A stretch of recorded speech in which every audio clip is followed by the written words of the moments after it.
The Almighty says, don't change the subject, just answer the fucking question. You should just fucking smile and blow me! I'm white, you know? I'm white. You're a dishonest cunt! Nobody's saying you can't own a gun. Nobody's even saying you can't carry a gun. All we're saying is you can't carry a gun in town. What is the major problem, do you think? It's too much hormones. All the way Virginia, bitch. Well, I can't understand none of it. This one begat that one, and that one begat this one, and begat, and lo and behold, someone says some shit to someone or another. Just how retarded are you?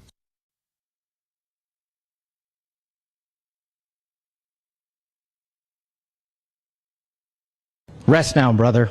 We have the watch, and I'll see you in Valhalla.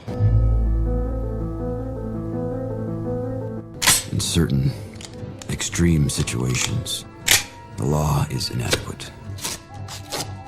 In order to shame its inadequacy, it is necessary to act outside the law, to pursue natural justice. This is not vengeance. Revenge is not a valid motive, it's an emotional response. No, not vengeance. Punishment. Tonight we have a chance to say, yeah, you're right. We're too extreme, we're too wild, we're too out of control, we're too full of our own shit. Or we have a chance to say, hey, fuck you, you're wrong. Fuck you, we're right. Because you have all made it to the dance. Because believe me, this is the dance. Start the show.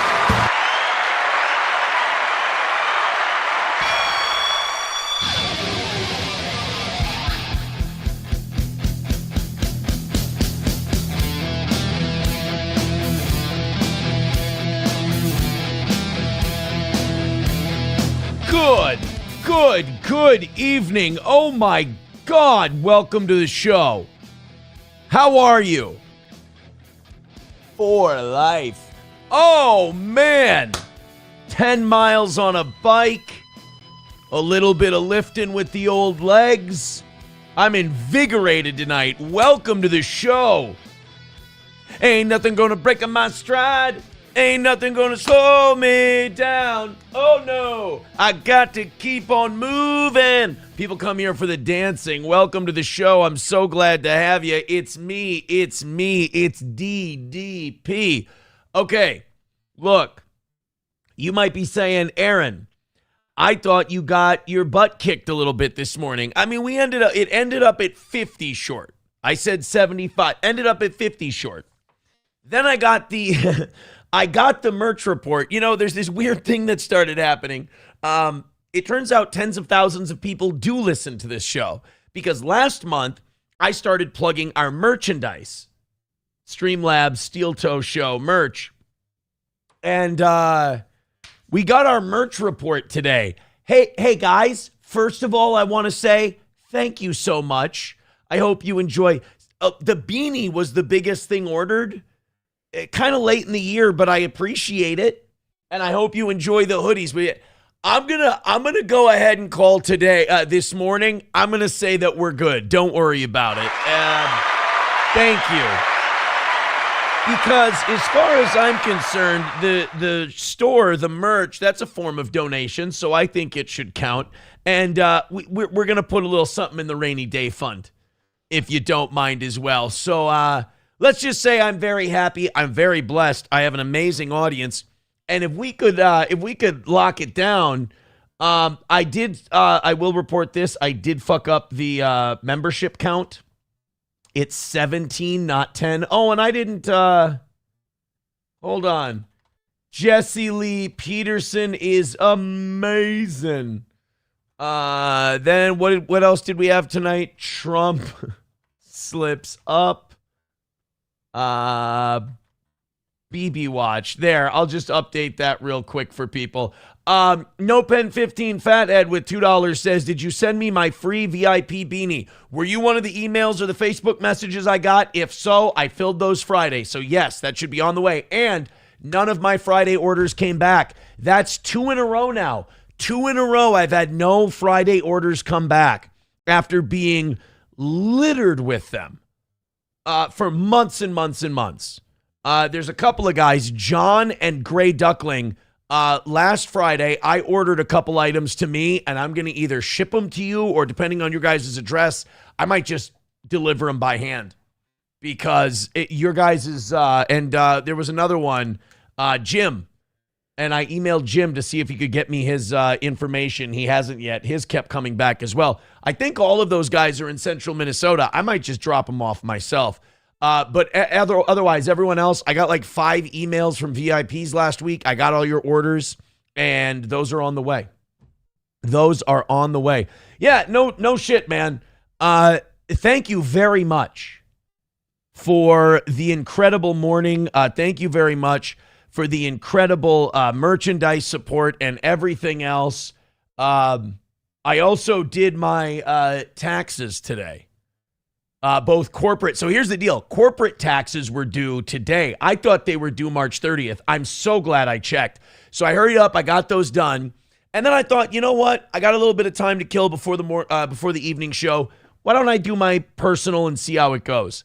Guys, I can't, if you have to be a divorced father, I highly recommend the 50-50 deal. I love it. It's great.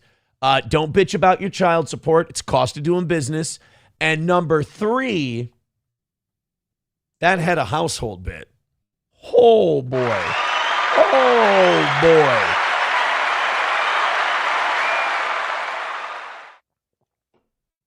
In the name of the Father, and of the Son, and of the Holy Spirit, amen. Guys, welcome to the show. We've got a great one today. I'm big fans of yours. I hope you're at least medium fans of mine. Fuck you, dude, with $5 says savory. Thank you very, very much. Hey, guys, go ahead and knock out that number today. Get those memberships on and popping over on Rumble and YouTube. We love memberships on YouTube. We do our members only show over there. Saint Caesar, I did get your link. Guys, I'm shot out of a cannon tonight. Let's go crazy. Let's get nuts. Let's look for the purple banana before they put us in the truck. By the way, new song that I'm into. New song that I'm really liking. It's probably not a new song, but it's new to me. I just found it. Let me see. It's by, how old is it? It's a 6-year-old song. I'll get there in a second. I'm shot out of a cannon tonight, like I told you. I'm going to play it for you in a little bit. We're going to have some fun tonight. We have one of the greatest matchups of all time. Jesse Lee Peterson sat down with Jimmy Dore, and it was amazing. Jesse Lee Peterson sat down with Jimmy Dore and asked him, do you love God? And I think Jimmy Dore's an atheist. I'm not sure, but like, do you love God? Do you love? And then he kept asking him all this list of people that he loves. And finally he goes, do you love the Zionists? And oh my God, it was great. We got a clip for you a little bit later. Rexstart parody account. You know what? I have to take credit for this one. This sucks. So over the weekend, someone died, and we had just talked about him. The curse of the toe strikes again. The curse of the toe strikes again. The bartender from Back to the Future 3 died, and I think we talked about him on Thursday. I think Oz and I were talking about the bartender from Back to the Future Part 3. I always quote him, I ain't your pappy. I think I said that during the members only show on Thursday. I said, I ain't your pappy. And he died. He died 2 days later. We're going to talk about him a little bit tomorrow. I thought Johnny might want to say something. I didn't know.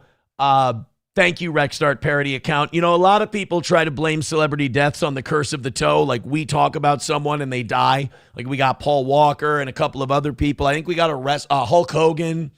And there's been a bunch over time. I'm sure the listeners know it better than I do. And a lot of times people will try to blame me for these deaths, and I'll be like, no, guys, I didn't even talk about that person. That's bullshit. I did not. The bartender from Back to the Future Part 3, that one's totally on me. That's the curse of the toe. Striking again. Mountain Jews says, Aaron, talk about Netanyahu so he can die. I keep trying, dude. I keep trying. I don't know what you want from me. Rexstart parody account. Yeah, so thanks for the $1. I appreciate that. Hot tag, man. Fire away. Get after it. I'm just looking here. There we go. I tell you what, man, it's been a fine day. I can't get this damn shoulder right. I can't. It's they say bursitis takes 4 to 6 weeks, and I'm getting really impatient because it's been 2, and I got to start punching again, man. I got to start hitting. I've been doing lots and lots of cardio, that doesn't involve the shoulder. I haven't been on the basketball court either. It's starting to bug me, but at least I'm getting that gym membership in. Oodles of Toodles needs a membership. He says, what the fuck is that garbled mess on the screen? Way to stretch those letters and super chats out. Did I? I'll check it when it comes back around. You know, I need to check that out, so I'm going to need you guys to send in lots of Rumble rants and super chats so we can adequately test it out. Is that what you're saying, Oodles of Toodles? Because I think that's what you're saying. All right, man. I got to focus. Shit's getting out of hand tonight. Thank you. Look at this. I'm fucking coked out of my skull. I have been doing so much blow. It's coming out of my ears. I mean, I've just been and I keep it in strategic locations in the house, and I walk by and I'm just hitting it all. You know what? I'm sorry. I got that wrong. Pixie stick sugar. That's why I'm bouncing off the walls. I keep telling myself it's cocaine. It's not. It's not. I'm just kidding. I would never do cocaine. I've been smoking meth. All right, guys, let's get after it. Let's do some shit. Sane Caesar wants this one, and for God's sake, I think Sane Caesar ought to get what he wants, especially since he's going to be gifting 10 memberships now because I'm doing this story. I'm just kidding. But, yeah, this is how I guilt people. What did Alex Stein call it? I can't remember, but it was very good. He called me, a racist pedophile. No, just kidding. So a referee at an OVW match. OVW is Ohio Valley Wrestling. It's in Ohio, India. It used to contract with the WWE. They had an event during one of their shows where a referee suffered a seizure. Now, it's interesting because in pro wrestling, when something goes wrong, when a wrestler gets hurt or when the plan needs to change, they'll tell the referee and the referee will tell the opponent. Or if a wrestler goes down, the referee will make an X with his arms as subtle as he can, and that'll tell people in the back, you need to come out here, this guy's hurt.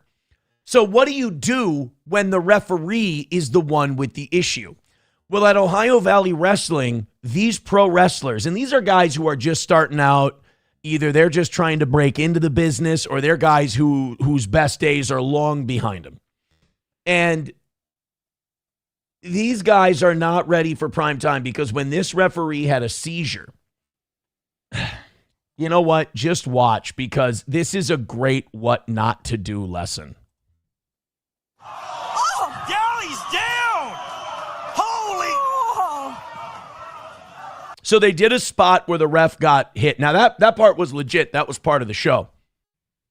But something, I don't know much about epilepsy. I don't know anything about seizures. I really don't. But I do know they can be triggered by certain things. So whatever happened in the ring there triggered this guy to have a seizure. Tony Evans now, but bowling. You can see he's seizing. Pele kick, and the United States champion goes down. So now he sees that the ref is. Look at him. He's. Chaos.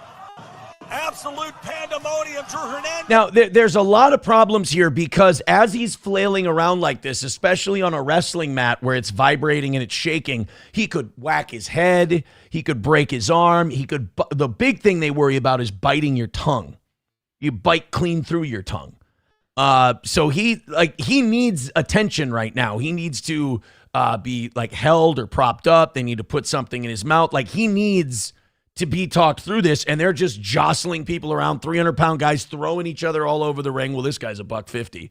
But you get the idea. The worst of this is yet to come. This got really bad. Now, scoop slam. Man, Balling goes down hard. So now he's... Yeah, check on Dallas.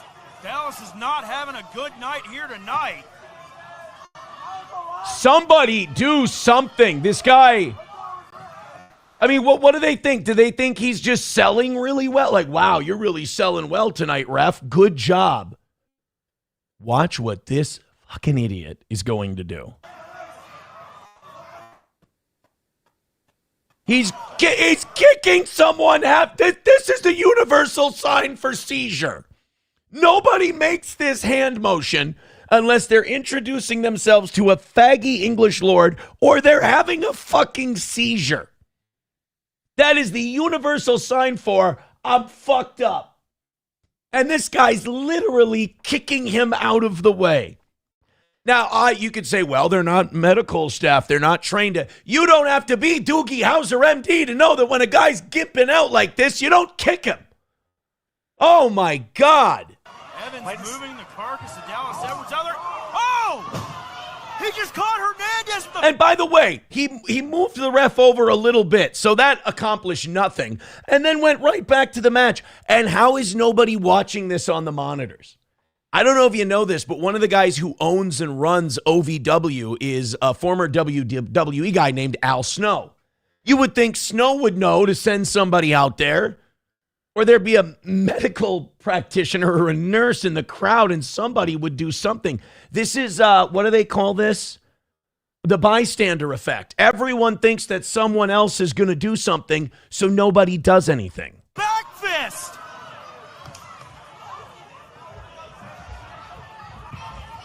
This thing is completely falling apart. So now they've got people in the ring. Edwards is in some trouble here, guys. Now they've got people in the ring tending to him, finally. And the crowd has gone completely silent, as you can not hear. So it took at least 60 seconds for somebody to get in there and do something. Which, correct me if I'm wrong, there's not much you can do for a seizure either than hold the person, put something in their mouth, and make sure they don't hurt themselves. Dallas Edwards is having a medical situation here. So let's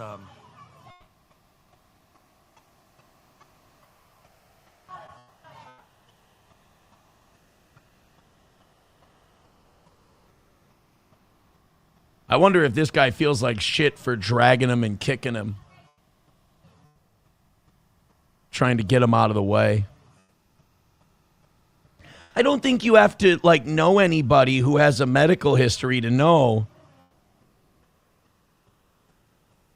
that you don't dick around with someone who's, seizing up like that. Now, I haven't seen this far into the video. I don't know if they end up getting the guy on his feet. I don't know what they end up doing here, but the camera guy is purposely not filming him, which is understandable.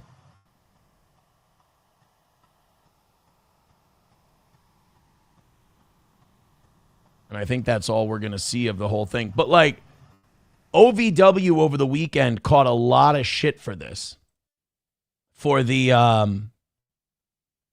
the wrestler who was dragging him and kicking him and everything else, they were getting a lot of heat. People asking in the chat, is this real? Yeah, no, that was, as they say in the biz, that was a shoot. Mountain Jew says, turns out he had just taken his COVID-19 booster shot. Oh, no. He suffered, St. Caesar says the ref suffered a brain bleed and is recovering in the hospital. Al Snow should resign. Also, all wrestling events should require a doctor and a trainer at ringside. Well, this is interesting. Papa Shop says, what the fuck is a ring doctor going to do? Unbleed his brain? That's a fair point. But this does bring up an interesting point about professional wrestling. And that is that before Vince McMahon came on television and said it was sports entertainment, what the athletic commissions made you do every time they went into a city, went into a state, you had to pay the athletic commission, and you had to have doctors, and you had to have staff and insurance and all these other things. Now, what Vince McMahon did was save himself a whole bunch of money every year because he said, well, what I do is sports entertainment.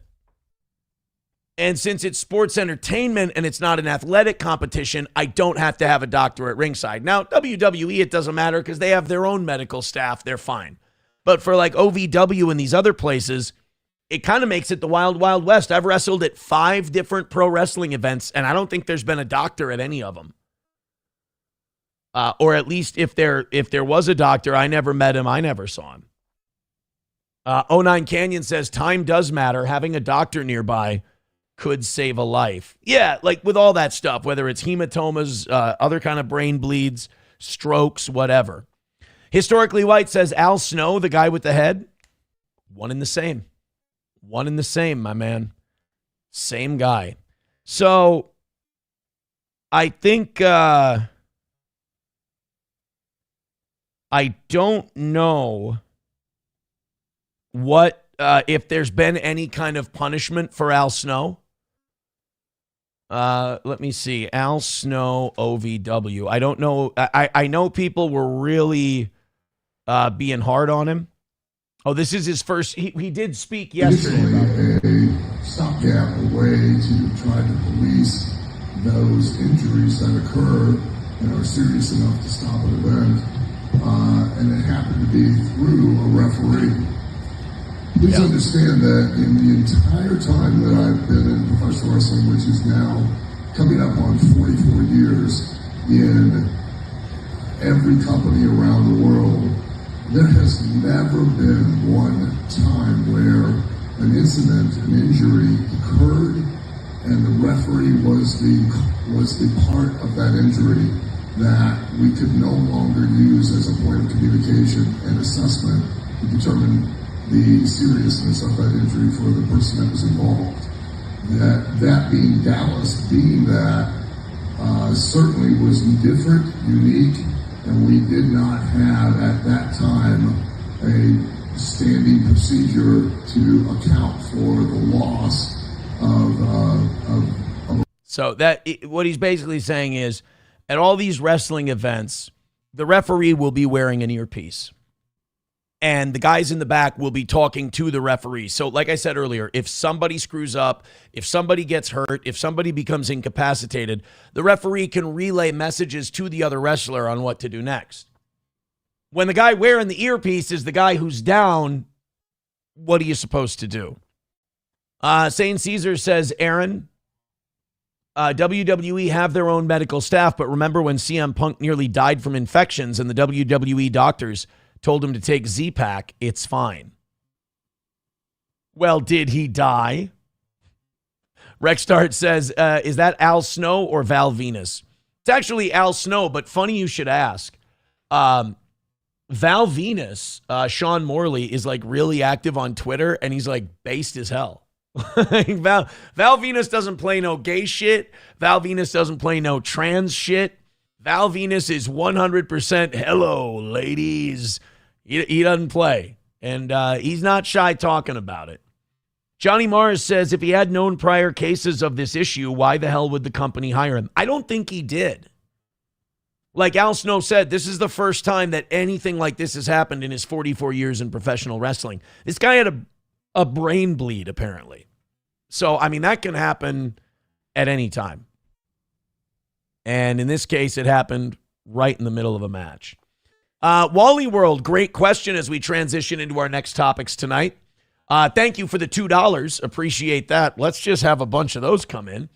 He says, any idea what happened to YouTube this morning? Yeah, it was just a hiccup. It was just one of those things where YouTube went boop, boop. You know, kind of like when your lights, you ever had your lights in your house go off on? Like a weird, like half a second power outage, but it's enough to shut off your computer and shut off your TV. That's what happened with YouTube. We just had a bink, bink. It was gone, and we rode with Rumble today. But we got up over 700 on Rumble, made a bunch of money on those live reads. You guys were incredibly generous, and we had a great day on Rumble today. So I'm very happy with it. And I hope you were as well. Thank you, Wally World, for the $2. And guys, you are sitting on a shot at an extra half hour tonight. 17 memberships away from 500. Let's lock those down. I'm a happy guy. You're a happy guy. We're all a bunch of happy guys. Who doesn't like that? Streamlabs, PayPal, Venmo, Super Chats, and Rumble Rants. Let's rally up and call it an early win today.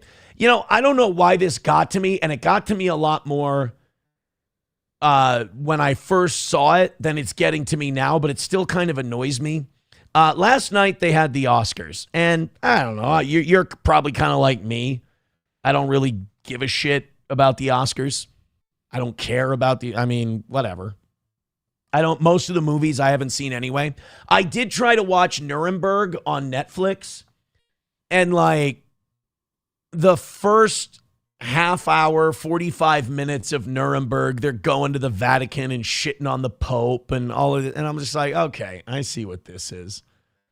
I get it. And like, Germany's the most evil, terrible, awful guys that ever, like, none of it is in the nuance of one side was fighting a war, the other side was fighting a war, one side won, the other lost.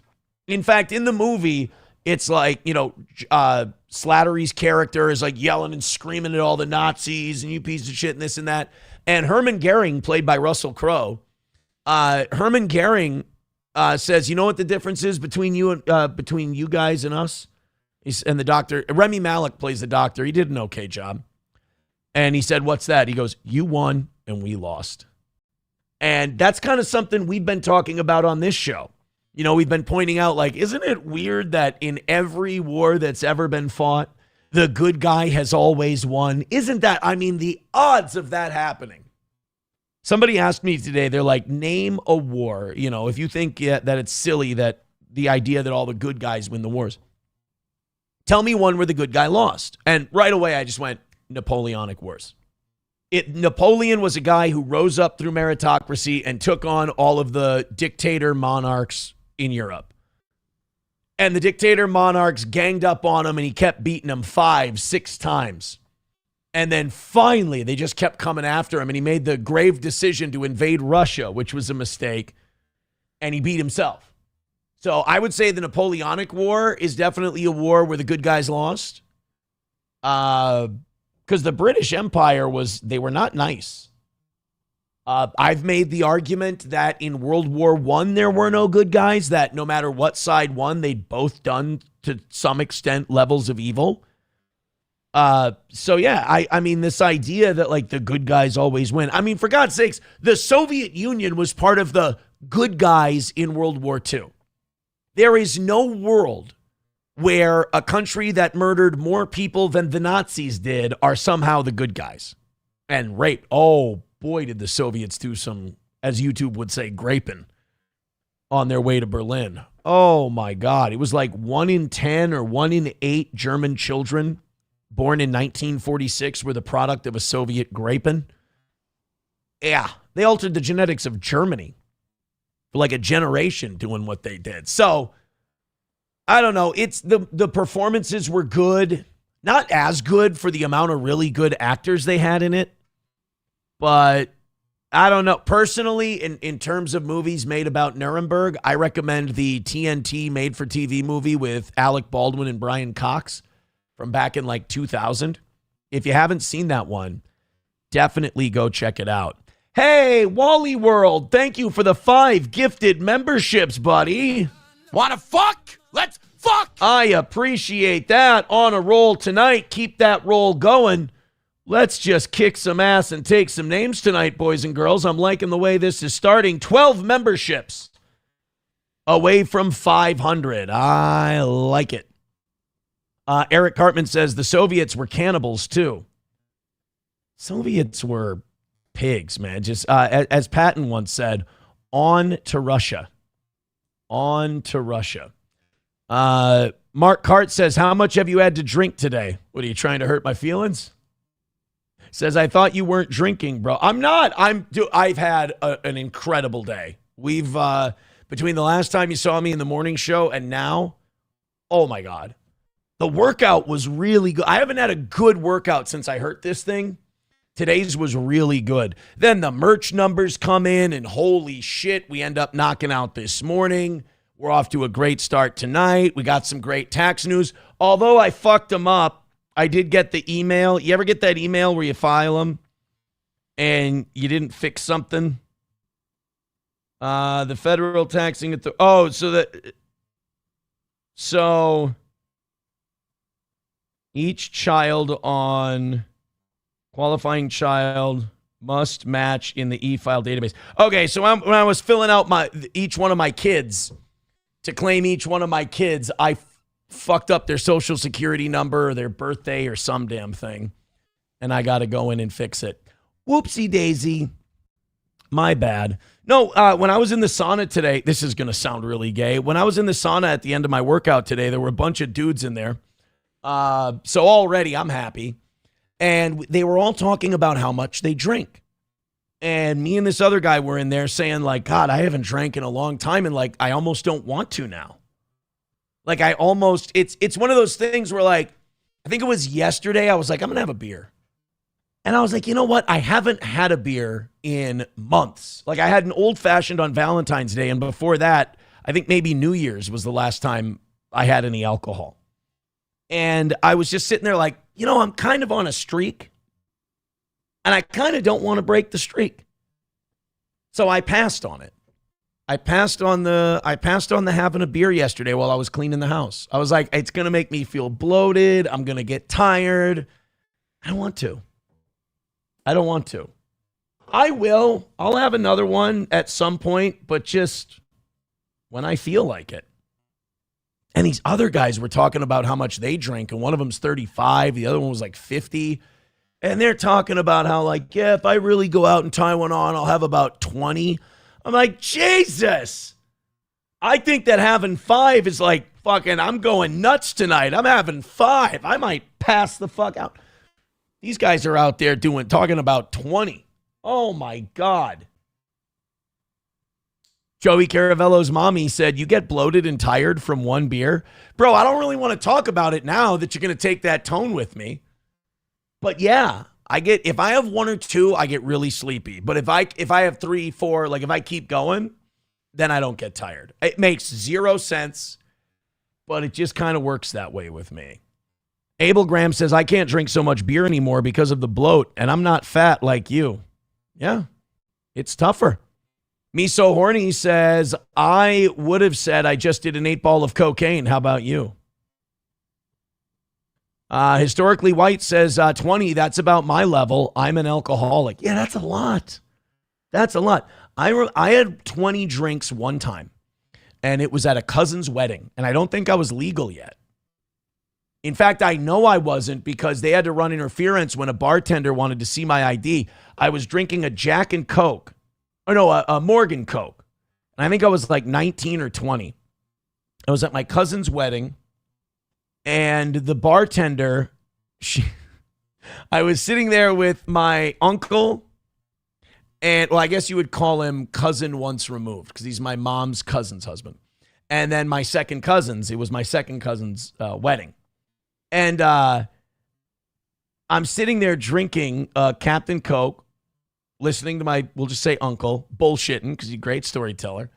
And the waitress all of a sudden comes up and goes, how old are you? And I said, 21. She goes, do you have your ID? I go, I don't have it on me. I'm sorry.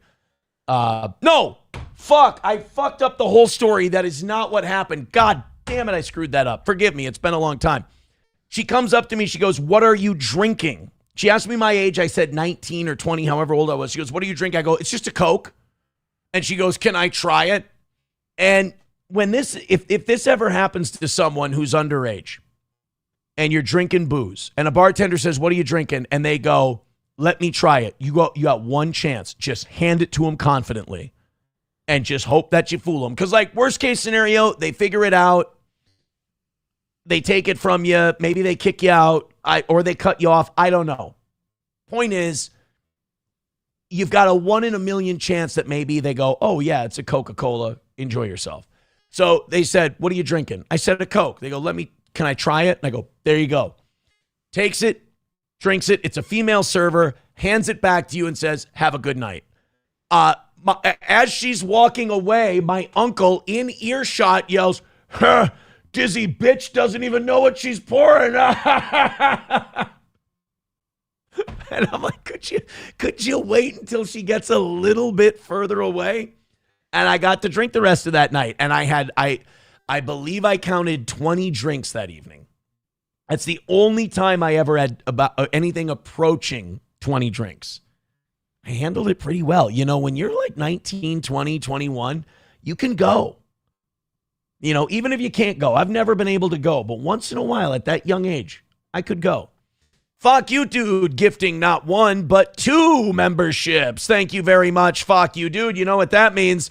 3 more $5 drops or 3 more memberships in the next 2 minutes, and we've got ourselves a golden shower. Let's start a golden shower. Not only that, but we're now 10 memberships away from 500. Oops.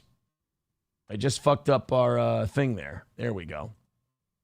We are 10 gifted memberships away from 500.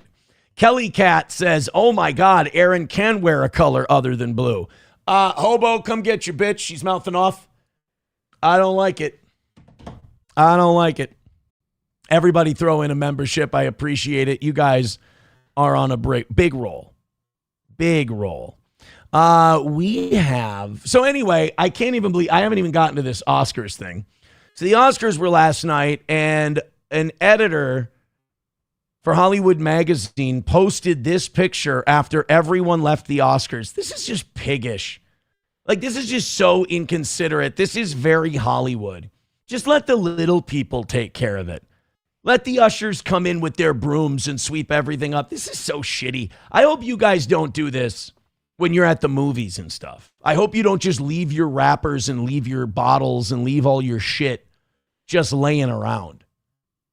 I would hope that you take it with you and you throw it away. Like, even if you have kids, like, let's say you have a popcorn for you and mom, a popcorn for the kids, and then everybody's got a soda. So you spent what, $195? There's enough hands where you can take that shit back to the garbage when you're done. Like, make it clean, make it easy. There are some people who, and I can't believe this. I hope you're not one of these people. But there are people who go, oh, well, that's their job. It's their job to clean up. So technically, if I wasn't a lazy, fat slob who left all this stuff here, they wouldn't even have a job. You know, it's the same people who don't put their carts back, and they're like, they have staff that do that for you. No. The staff is there to collect the carts from the corral, not go and run them down in the parking lot. Plus, you could fuck up someone's car. You know, wind picks up, the cart rolls into somebody else's vehicle. Don't be a dick. Pick up. I mean, this is grade school stuff. Pick up after yourself. Put your carts back if you could. What monstrous pigs. It's kind of like an elitist thing, just leaving giant messes like that.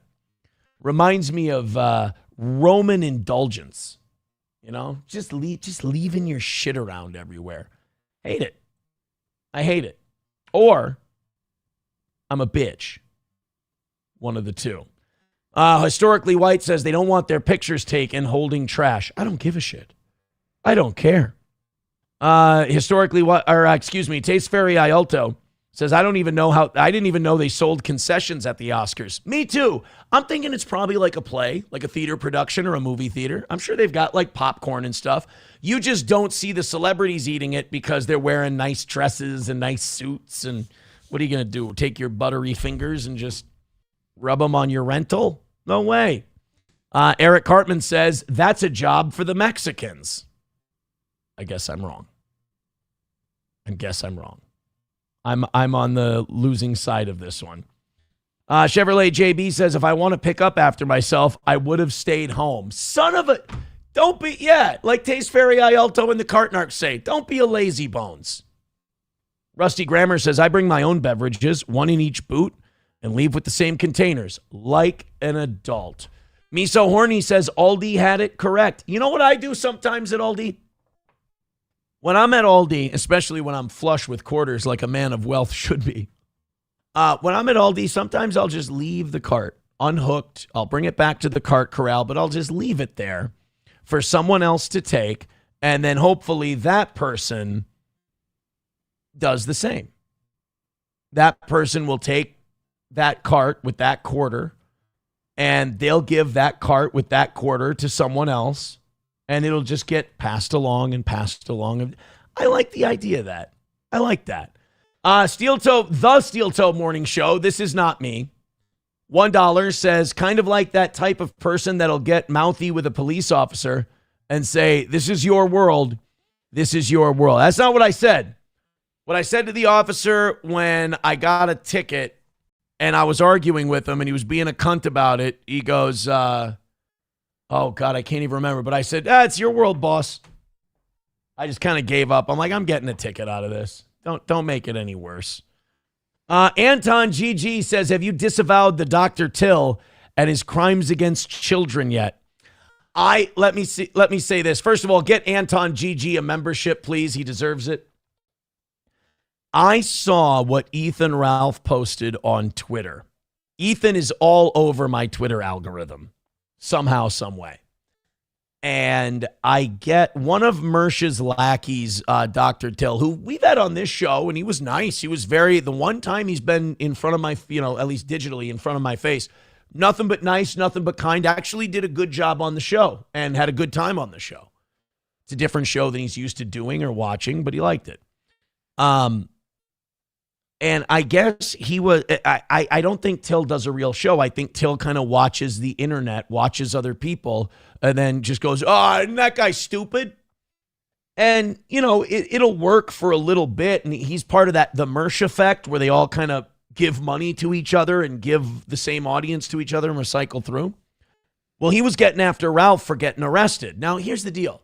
You can't jump on somebody for getting arrested when you yourself have a big rap sheet. That's why those 700 or 800 Onion fans there are. They can't get to me. You look into those people. None of them are even allowed to see their kids, and they've all got rap sheets as long as your arm. I think that's why they're mad at me. They feel like their life has been so shitty to them, and they never took responsibility, that they see my legal misgivings, and they go, it's got to be more. It's never enough for them. It's got to be more than a misdemeanor. It's got to be more than 6 days. And it's like, guys, that's bad enough. I'm not happy about that. That sucks. That was a bad move on my part. But it's never enough for them because they've fallen into a pit of hell. So they have to watch someone else fall into a bigger pit of hell. It's sad. It's unfortunate. It's a really slimy, you can't really ever be a man living that way. But some people choose to because it's easier than looking inward. So this Dr. Till guy starts going hard on Ralph. Now, if you go hard on Ethan Ralph, Ethan's going to go nuts. He's going to go insane. I think Kevin Brennan's doing this same thing now where he's doxing people's addresses on Twitter. I saw that Kevin tweeted out 2 people's addresses today. Kevin's getting after it. So Ethan Ralph finds out that Dr. Till got arrested for, now there's a discrepancy on this because in Ethan's mugshot that he found of Dr. Till, it says some kind of crime about fucking around with kids or fucking around in the presence of kids, doing some creepy shit. Dr. Till says it was drugs. Now, either way, those are two, one's a monster piece of shit thing to get arrested for. The other thing is a loser thing to get arrested for. But you can't really go after Ralph when you've got the same history. So then Ralph called his mom. I'm not joking. Ralph called his mom to tell him what a naughty boy he's been. And his mom goes, well, I was going to check in on him anyway because I haven't heard from him since January. Dr. Till, your mommy is calling you. How dare you not talk to your mother? I talked to my mother after church on Sunday. What a terrible son you are. No, I don't know. I don't care. I think it's gay and weird that all these guys try to know as much as they can about strangers they're never going to meet in real life. So you know what I do? I stay out of it. I stay out of it because with people like Ralph and Till and Mersh and all these other guys, you can't have fun with them. Like you can't poke a little fun or do a little needling. Oh yeah, you had a little innocent fun with me? I'll fucking end you. And it's like, guys. Don't be gay. Stop being gay. But they can't stop being gay. So you just have to just watch from afar, essentially. Thank you, Anton GG. I appreciate that. Anton says, this is gold. You're a king for this, Aaron. No, I just, look, there but for the grace of God go I. I've fucked up trying to live on the straight and narrow. It's not that hard. One thing, and I heard Tucker Carlson say this, and I completely agree with it. The most liberating thing you can do is admit you were wrong and admit you made a mistake in anything in life. Once you do that, you're free. Nobody can attack you for it anymore. But if you try to defend it and you try to constantly explain it away, you're going to be doing that the rest of your life. You're never going to find peace. Ralph's a bigger piece of shit than I am. He's a bigger shit. That guy's a bag of shit. That guy's bad. That guy's bad. Hey, we're all bags of shit. We're all sinners, right? We've all got dirty souls, right? You're trying to clean them up. That's all. And Ethan Ralph getting arrested doesn't make you better. Ethan Ralph having a bad time doesn't give you a better time. So don't live vicariously through other people. $1 from Hobo says, here's some advice. You don't want that smoke from Dr. Till and his gang of heavy hitters when it comes to shit talking. It's your funeral, Tubby. Like I said, we had the kid on once. He was great. He was very nice to me, very complimentary. And I think he got caught up when Mersh needed money and he needed to talk about the toques. It was good statistically. Like I said, I don't hold grudges against any of these guys. I just don't understand the whole, I'm going to fill up my cup by watching someone else spill theirs. It just doesn't work that way. But everybody figures it out eventually. Everybody figures it out eventually. Anton GG says, I heard hackers got the Dr. Till's password and all of his docs literally phone booked him. And why? Because he had a little fun at Ralph's expense. That sucks. See, yeah, like Hard RR says, it's all just drama fagging. Talk about, like, there's so much shit that goes on in the world every day, either around you in your own little community that you could talk to your online community about, or news or a movie you saw or some funny clips, shit like that. Why? That's the question I'm asking. Why? I don't get it. MSO says, yeah, Aaron doesn't hold grudges, just extra fat. Hard RR says, looking at it from a moral viewpoint is dumb. Content is content. No. I understand. I understand why you think looking at it morally is dumb, because it wrecks kind of the whole shoddy foundation that it's built on. But I'm just throwing you a different perspective. That's all. Just throwing you a little different perspective. Don't shoot the messenger. All right, let's get into this Trump thing. This is so embarrassing. Like, Trump does shit like this all the time, and he has this amazing ability to just march on and keep going while everyone else in the room is like, holy fuck, he didn't just say that. Like, Trump is what I call, and I talk about this a lot, set a fire, leave. He'll set fires, he'll leave. Everyone else will go, oh my God, there's a fire. And Trump will be like, we've got another thing to do.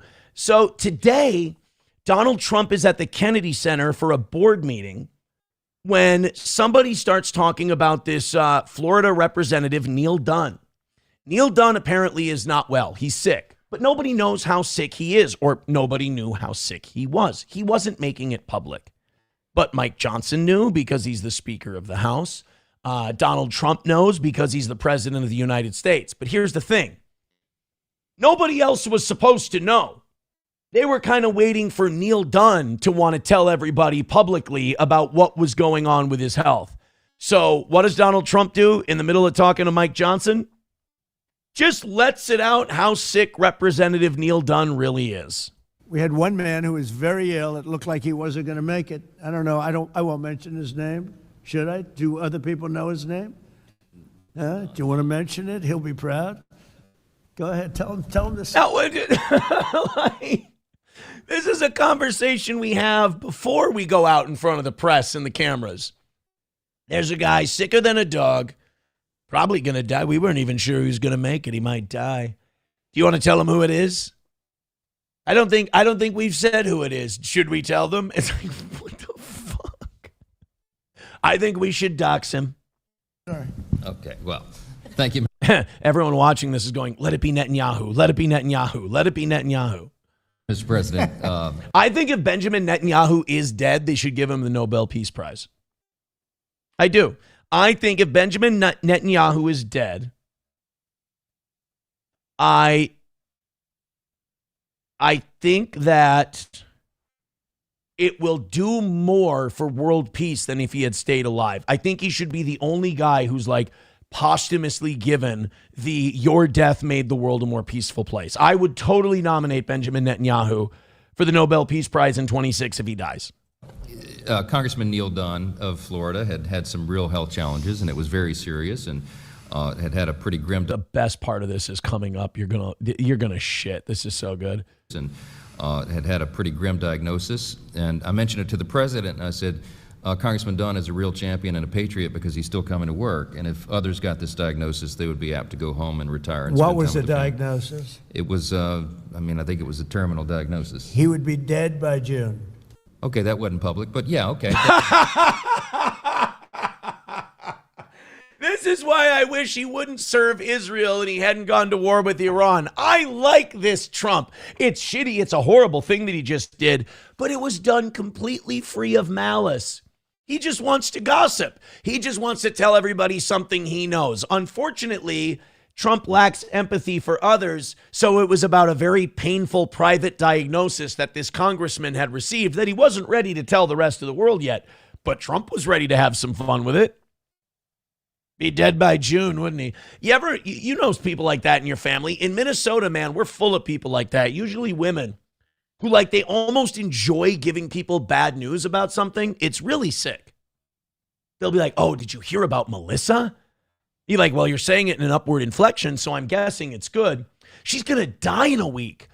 What? Why are you coming to me excited to tell me? "Oh, I just thought you didn't know." Well, I didn't know, so I'm the first one to tell you. That doesn't matter. But Trump is sitting here in front of the press and cameras and everybody going, "I think he's going to be dead by June." Yeah, we weren't I love Mike Johnson's response to this. It is so like drunk jock talking shit in front of the chess champion. Got this diagnosis, they would be apt to go home and retire. And what was the diagnosis? It was, I think it was a terminal diagnosis. He would be dead by June. Okay, that wasn't public, but yeah, okay, that's it was grim. But that's what I mean. Like, that is Trump in his element. Just baby Huey bumbling around, knocking shit over. All right, that I could listen to Mike Johnson go, "Well, yeah, all right, that wasn't public, but." This diagnosis. Now, do they mean June of 25, or is Trump calling his shot and be like, "They said he'd be dead by this June. He's done." And because if it was it changes the context.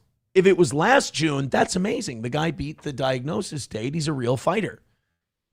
But if they said he'll be dead by June, meaning this year, then it's like an ominous forewarning of what's to come. Would be apt to go home and retire. And what was the diagnosis? It was, I think it was a terminal diagnosis. He would be dead by June. Okay, that wasn't public, but yeah, okay, that's.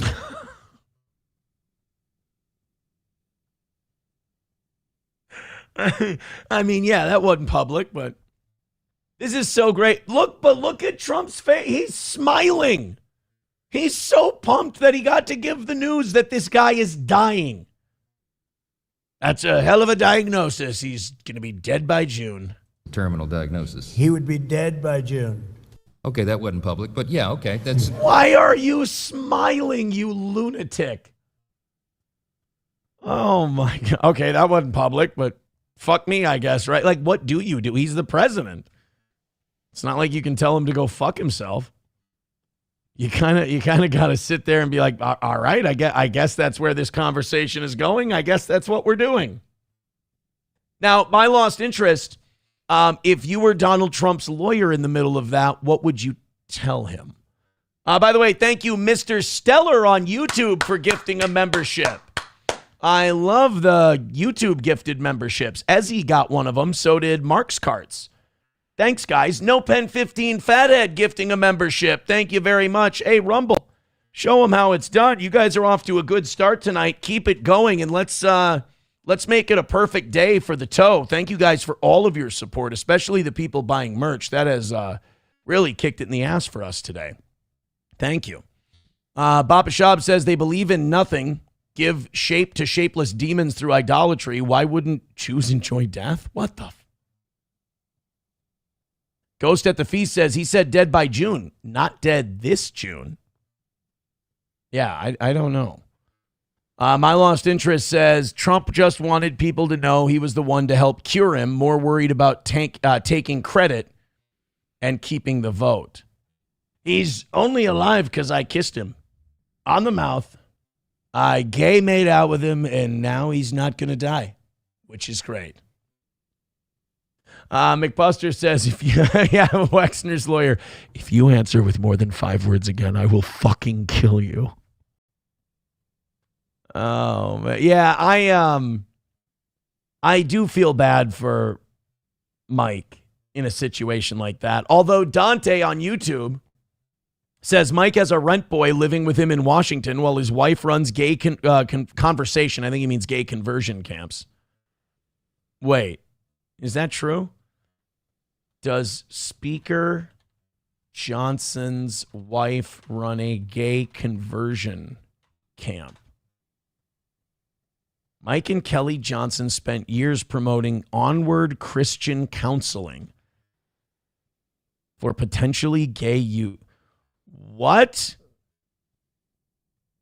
Do they still? Kelly Johnson specializes in Christian counseling. But wow, okay. So Speaker Johnson's wife really does try to convert gay people for a living. Okay. I mean, shouldn't she be checking her husband in? I mean, have you seen Mike Johnson is not the picture of what you'd call heterosexuality. All right. Who am I to judge? 10 memberships away from 500 on Rumble. Thank you guys so much. Keep going. You're doing fantastic. Streamlabs, PayPal, Super Chats, Rumble Rants, if you want to contribute to the show. This is my favorite clip of the night. This is the one I love the most, and I wanted to get to you most. Holy Jesus, we're almost at 300 already tonight. Thank you guys so much. 270.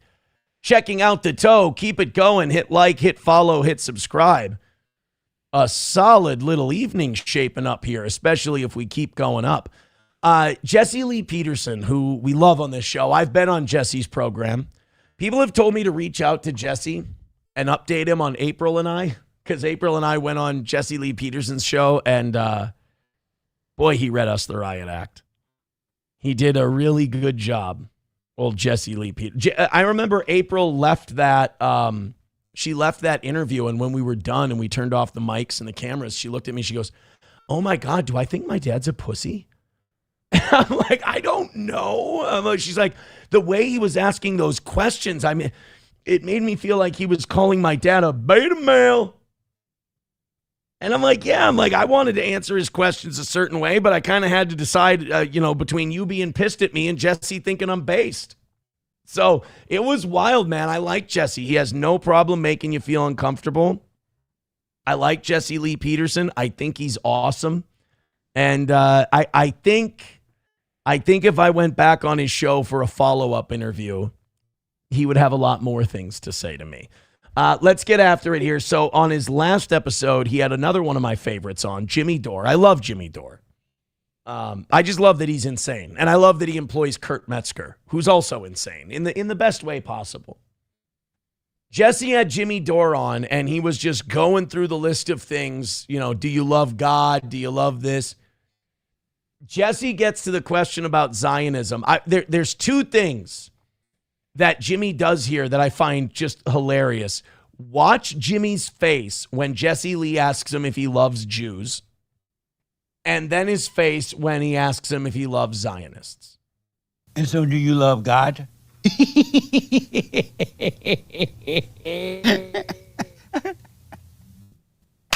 Yes, let's say yes. I'm pretty sure Jimmy's an atheist. I could be, if I'm wrong, I'm sorry. Let's say yes. Okay. Okay. What the? You are a comedic character, brother. He's one of the greatest comedic characters in American history. You can't convince me he's not. I rank Jesse Lee Peterson above Popeye in terms of entertainment. I rank him somewhere between Saved by the Bell and John Goodman in terms of entertainment. You are funny. Do you love white people? I would say yes. I love all humans. So. Do you love the Jews? Yeah, sure. That was my favorite reaction of the whole thing. Do you love Jews? And he's like, yeah. Like, it's like a cattle prod. Imagine a cattle prod hits him in the back when he's answering, and it all makes sense. All humans. So. Do you love the Jews? Yeah, sure. Yeah. Oh, fuck. Ow. God damn it. Yeah, I love them. Jews, great, awesome. Stockbrokers, psychiatrists, the whole lot of them. Do you love the Zionists? I'm supposed to. Do you love the Zionists? I'm supposed to, but I have a hard time. Do you love the Zionists? I'm supposed to. Do you love them?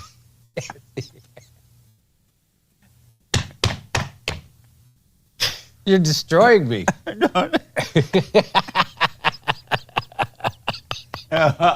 This is here's how I would answer, and here's what I think the right answer is. Yes, I love them, but I don't. I want them to. I love them in that I want them to change their ways. I want them to realize the violence and the errors in what they preach, and I want them to find a more peaceful, godly attitude. Ideally, I'd like them to accept Christ as their Savior, join the Catholic Church, all of that stuff. But I love them. I love everybody, but I want their heart to be as pure as possible. I don't want them to want to inflict violence and pain and death on other people. It's hilarious.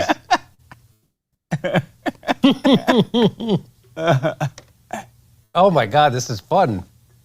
This is fun. This is fun. Nice. Okay. So do you love the Zionists? I love Jesse. Jesse has a one-track mind, and once he has you, he doesn't let you go. I think, I'll say this, I think Mersh had one of the best lines on Jesse Lee Peterson's show where, and I think it was Mersh, I don't think it was Royce, where he asked Mersh, he goes, what's wrong with black people? And Mersh goes, how much time do you have?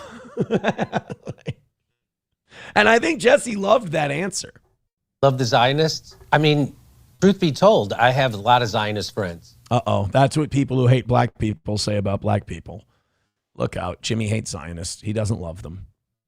And I love that. I've been on Jesse's show, so I know that feeling. He doesn't let you answer with anything other than yes or no.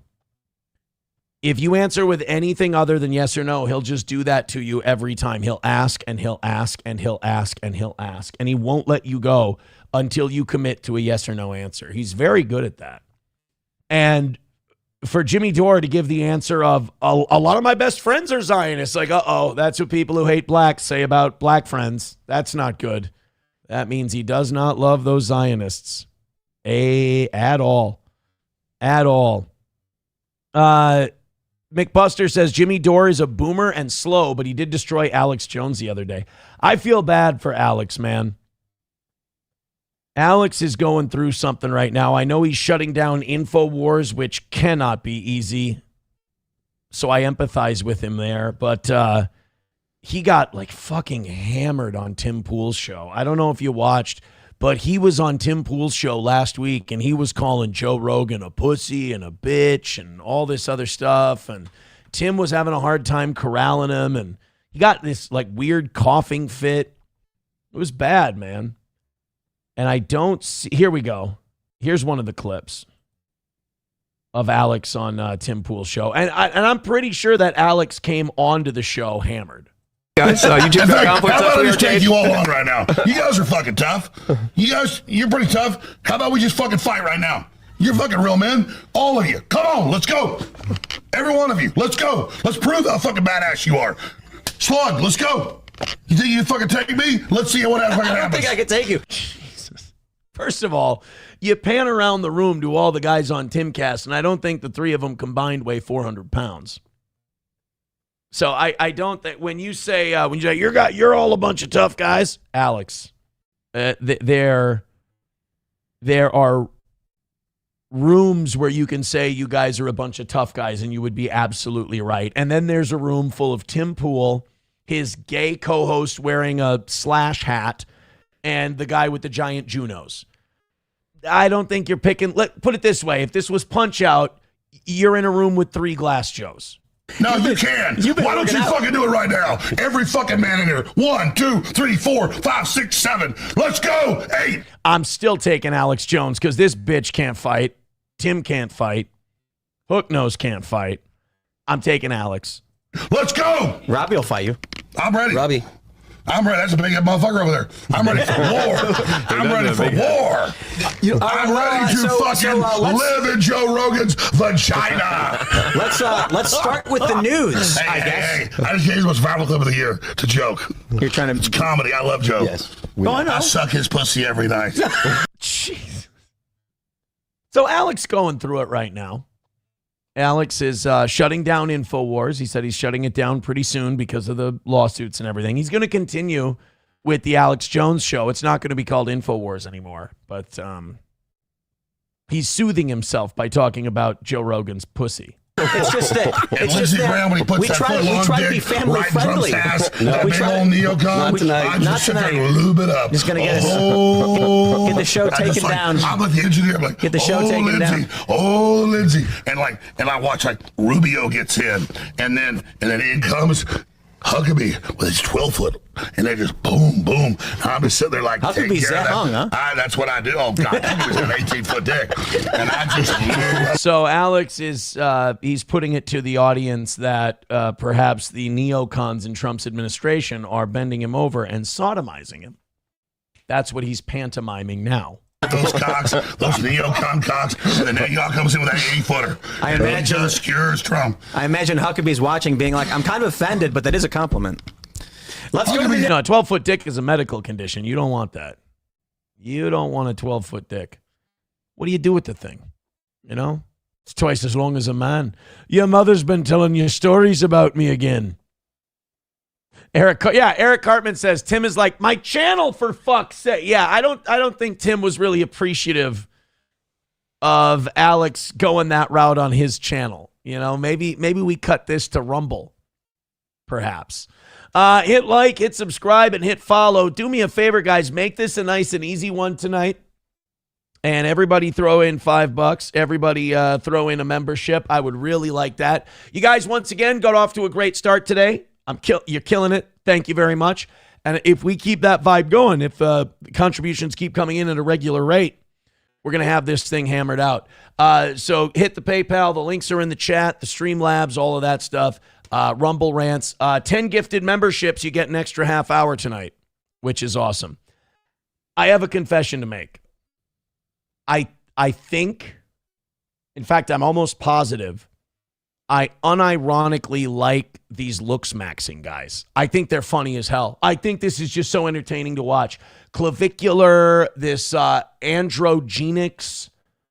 I pissed off Dr. Chow on Twitter today because I was retweeting androgenics looking like an asshole, getting goofed on. And I don't know if Dr. Chow likes him. I like Dr. Chow. I don't know if Dr. Chow is a big androgenic guy, but he's like, why are you posting androgenic L's? And I wrote to him, I'm like, oh, I'm sorry. When I'm going to use something on the show and I'm away from the computers and I'm maybe out at the gym or I'm, doing something else, if I check Twitter real quick and I see something, I'll retweet it so I can go get it later and put it in the prep sheets. It cuts down on my prep time when I get home. If when I go on Twitter, I'm looking for stuff for the show, plus it helps my algorithm. But I pissed off Dr. Chow by retweeting androgenic L's. Now, I like these guys because they're doing something that very few on the internet do. They're becoming self-aware and they're steering into the skid. They're realizing that the internet thinks the things they're doing are a goof, and they're like, you know what? Fuck it. I'll be your jester. They're jester maxing, as the kids say. So you've got Clavicular. He's the one who hits his face with hammers and does meth, right? And that's going to help him level up. So now you got all these other guys who are coming up behind Clavicular, and they're like, we want to be the Mogging guys. We want to be the guys who frame Mog people and height Mog people and all this other shit. They see Clavicular doing really well, and they're like, all I got to do is a big dumb retard. I got to be a big dumb retard. I got to smash my face with a hammer, and I got to shoot testosterone into my balls or something. And then I got to go stand around in the street like this and stare at people. I mean, shit. You can do that with an extra chromosome like these idiots do. So this androgenic is becoming one of the guys. The only problem is it was discovered that he wears a wig. He's actually Norwooding. He's balding, which there's nothing wrong with losing your hairline. Some would say it's distinguished. Nobody watching this show, but some people would say that. I'd rather go gray than go bald. I will say that. So they found out that this androgenic guy wears a wig. Now this dumb cunt won't stop wearing the wig.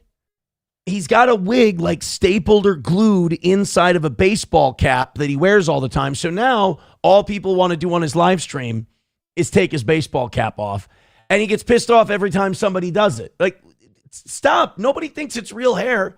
So now he's on a live stream with a bunch of girls and he's feeling like he's hot shit because, he's been ripping lat pulls and curls and he's been taking his HGH and he's been, smashing his face with anvils, getting ready for the big date tonight. And some fucking jester comes up behind him and rips off his wig hat in front of all the girlies. That son of a bitch. So here comes this guy. Right, RKO out of nowhere. And oh no, androgenic's got what they call the toe line. Oh no, not the toe line. Nothing's going to dry up old cleavage bitty over here. Quite like the toe line. Poor kid. Oh no. Oh no. By the way, get some women in there. What the fuck is this? That's creepy, dude. And I know these guys are all like 21, 22, but let's make the girls at least 22. This is too close to the borderline, bro. Don't you want a woman? Aren't you hungry? Like, what's this shit? What's this waif of a thing? What, don't you, haven't you been fasting all day? Don't you want something? Oh, but she's going to touch the hair. Don't put the wig back on, bro. Embrace it. She likes the hair. Lean forward. Let her touch your disappearing hairline. Don't put your gay wig back on. Don't put your fucking Dr. Disrespect wig on. And by the way, and there's a vape. Hit the vape, retard. Kids don't drink now. They vape. So unnerving. But what are you? All of this. What are you? What are you doing? I would love, times like this, I miss Patrice O'Neal. I would love to put him in a room with Clavicular and the girls who just sit there like retards on his stream. Couldn't you girls be out at a club dancing and having fun? Now you're sitting in some stinky living room with some looksmaxxer who probably rents that house. And you're just sitting there while he's streaming doing what? Showing your titties for clout? Be something. Be a thing. This is nothing. Stop. But for some reason, I'm fascinated by these guys.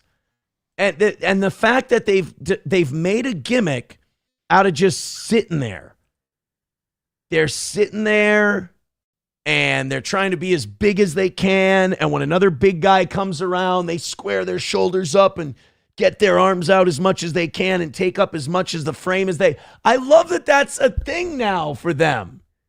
They don't have to play ping pong or football or softball or basketball. They just stand around. They're big lumps of retard. And their whole gimmick is they're going to stand and be a big lump of retard in front of other big lumps of retards. And everybody watching it can decide who's the buffest big hunk of retard. I kind of like it. I'm embracing the downfall of Western civilization because I'm not going to be able to push back on it.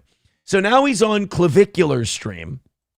And by the way, Clavicular's starting, he's iDubbbz maxing at this point. He's starting to look like old iDubbbz there. Now we find out in this part that Andrew Genix, who's put his wig hat back on, is wearing shoulder pads. He has, some women will stuff their titties. This guy's stuffing his shoulders so he can look bigger on camera next to Clavicular. This is what I'm telling you. I'm going to sell you guys on this shit because I know you're not there yet. I'm going to talk you into, when you have free time, watching this gay shit, not on Kick. Kick is weird. It's for pedos. But on Twitter, finding clips of this stuff, it's fascinating because honestly, it's the same level of entertainment you get going to the zoo. Only you don't have to pay for it. They're flinging shit. They're looking dumb. They're sticking fingers up their own asses and they're sniffing them and they're falling out of trees. It's great. So look at this dipshit stuffing his shoulders while he's on camera so he can look bigger than the other man. I got news for you. That means you're gay. So here we go. Look at this. Look at him adjust. He's adjusting the shoulder pads. Because your shoulders don't go like that. You can't pull your shoulders off. And so we're wearing shoulder pads to look bigger because we don't want to get looks mogged. We don't want to get frame mogged by the guy who does meth, smashes his face with a hammer, and shoots testosterone into his cock. You don't want to lose to that guy. I mean, if you lose to that guy, I mean, how you going to live it down? By the way, 277 of you checking out the toe right now. Thank you so much. We do appreciate it. I'm going to do one of these tonight. They can freeze your accounts, shut off your cards, lock you out of your own money overnight. Banks don't protect you, they control you. That's why real financial freedom starts with ownership. Introducing Rumble Wallet, a non-custodial wallet built for people who refuse to give up control. With Rumble Wallet, you don't just buy digital currency like Bitcoin and Tether. You can own Tether Gold, real gold on the blockchain. Through Tether Gold, you get direct ownership of physical gold bars, each one fully allocated, verifiable by weight, serial number, and purity. This isn't paper gold. This isn't an IOU. This is real gold without bank vaults, storage fees, or gatekeepers. You can buy, sell, or move it 24 hours a day, 7 days a week, even when traditional gold markets are closed. And if you want, Tether Gold can be redeemed for physical gold. That's power. And when you support creators on Rumble, you can tip them directly using Rumble Wallet, peer-to-peer, and outside the banking system. No permissions, no middlemen, no cancel button. This wallet is yours forever. Hey guys, 290. We're getting close to 300 tonight. Let's fucking go. Hit that thumbs up. Gift those memberships. Let's notch a win tonight. Thank you guys. Fuck you, dude, with $5.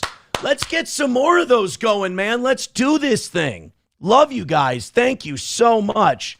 Fuck you, dude, with a $5 says, everything I've learned about this person, I've learned from you against my will, and I hate you for it. Why?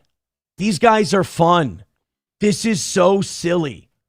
Mikey Two Milks is even jumping in. He says he has a face like French toast, man. I love it. And people are like, oh, man, what a faggot. He's such a faggot. Yes, now you're getting it. Quit taking everything so seriously. You're never going to get out alive. This is silliness. It's dumb. Don't you miss just liking things because they're dumb? Does everything have to be, yeah, I'm going to watch that guy's arrest video. Yeah, I'm going to look at that guy's thing. Yeah, I want to watch it. Like, do you ever get tired of Schadenfreude? Do you ever get tired of, like, it's such a clear mental disorder? Like, do you ever get tired of, like, not improving yourself and only watching other people suffer and struggle? How is that fun to you? Don't you want to watch silly retards who aren't hurting anybody and just laughing? The hell, I'm worried. I'm worried about some of you. I really am. Like, I'm genuinely worried about people who consume too much internet content because they're doing it wrong and they're just turning into these buckets of shit that are melding into their chair. And they keep having to find worse and worse people to watch so that they can feel better about the bucket of ooze that they're becoming. Don't do that. Engage. Have fun. Find things that are stupid that you're just like, this is brainless shit. This is silly. I like this. Come on, guys. You can do it. I believe in you. My Lost Interest says, dumb is my favorite thing. See, this guy gets it. That's why I'm here. Fair enough. Fair enough. Thank you. My Lost Interest. Abel Graham says, you don't need to be worried about me, Aaron. I'm not fat like you. I'm not. I got about 10 or 15 that we're going to get rid of eventually. Eventually. Guys, get after it. Let's start getting some money in here, and let's start seeing a W tonight. I would really appreciate it, man. Let's really get going. Let's really throw in for this program. What are we? 10 gifted memberships away from 500. Let's have everybody jump in, and if you're loving the toe, here's what I ask you to do. If you ain't got any money, that's fine. I just want you to love the show. Hit that thumbs up and hit follow, hit subscribe. We need that. Gets more people in here. And if you got a few bucks, gift a membership. Throw us a few. And we have a very specific number that we hit, and we don't ask for a dime more than that. So rally up, and when I come back to the chat, I want to spend a bunch of time with you fucking lunatics. You mind? That would be good. This is great. I found a video of, not numero uno, Josh Denny, Los Federales. I found a video of Los Federales. Remember when he was on here the other day, a couple of weeks ago, and he was talking about this new go-kart that he bought. It's like, Aaron, I bought a go-kart, and it's an amazing go-kart, and it was such an expensive go-kart. Oh my God, and we're just like, dude, I mean, do you want to show us this go-kart? Can we see what it looks like? And he's like, I want it to be a big surprise. I'm going to show the Steel Toe audience my go-kart when I'm ready to show it off. Well, I'm here to tell you that Los Federales has decided to show off his go-kart, but he decided to show it off for ANF Atlanta News First. And I got to say, I'm a little hurt. The little bastard got on television, but it is a nice go-kart. And we'll get to it in just a second. Los Federales, while gas is going up through the roof because of this stupid war we're involved in, Los Federales has customized his go-kart so that he can save gas money. Let's go ahead and watch our boy Los Federales explain his gas-saving measure to us. A man from Atlanta is not waiting on Governor Kemp or President Trump to lower gas prices. He has found a very different way to spend only a few dollars to fuel up and get around town. Atlanta News First anchor Victor Williams live after speaking with that man. God, no matter what kind of vehicle they're in, they just can't keep it off that center line, can they? I just mean Los Federales and his family, nothing more. I thought Los Federales was Latino. I didn't know he was black. And Victor, he got very creative when prices skyrocketed. Yeah, that's right. Extremely creative, Tracy, and you cannot blame him at all. I mean, take a look at gas prices right now, $3.59 just for regular gas. And really, because of that, it's really hard to fill up the This is something that, look, you can think that the internet is hip and cool and YouTube is the new way to get information and Twitter and all that stuff. There's something like we need to save local news. We need to make sure and protect local news because that whole thing where he's like, gas prices are this, and he points right at the pump like we're not going to believe him. And then he goes, and when you pump, it's really expensive. And he does the pumping the gas into his car. Like the overacting out shit. Basically what I'm trying to say is I love that the news treats us like we're idiots because we kind of are. And I hope that corniness never goes away. Even though dozens of countries all over the world with the International Energy Agency released about 400 million barrels of oil, that relief is yet to be felt at the pumps. And until that happens, this is what this man who goes by Soda is resorting to. It's not Soda, it's Los Federales. Why did he change his name? And, you know, he didn't tell us that it was going to be pink when he said he was getting his go-kart. He didn't inform us of that. But those little tiny wheels driving, if it really is highway legit, like you can drive it on the road, those little wheels are not going to make, I mean, at that speed, you might have seen him it's already remarkably on social unsafe. media going around driving his customized car. I do like that he's got a sunroof on that bad pink Barbie lawnmower vehicle, though. And now he says he's only spending about a fraction of what he used to pay in his normal-sized car for gas. Take a listen. So how long is your drive to work? Work? Question mark. Gas is at $3, at $4 here.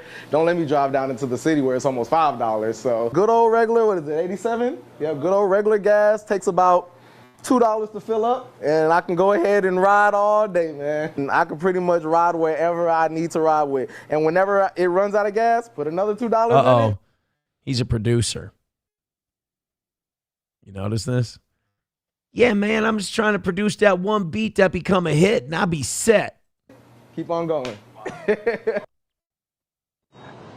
I thought that said Peckerwood. I did that. I think it said Pepperwood. Keep on going.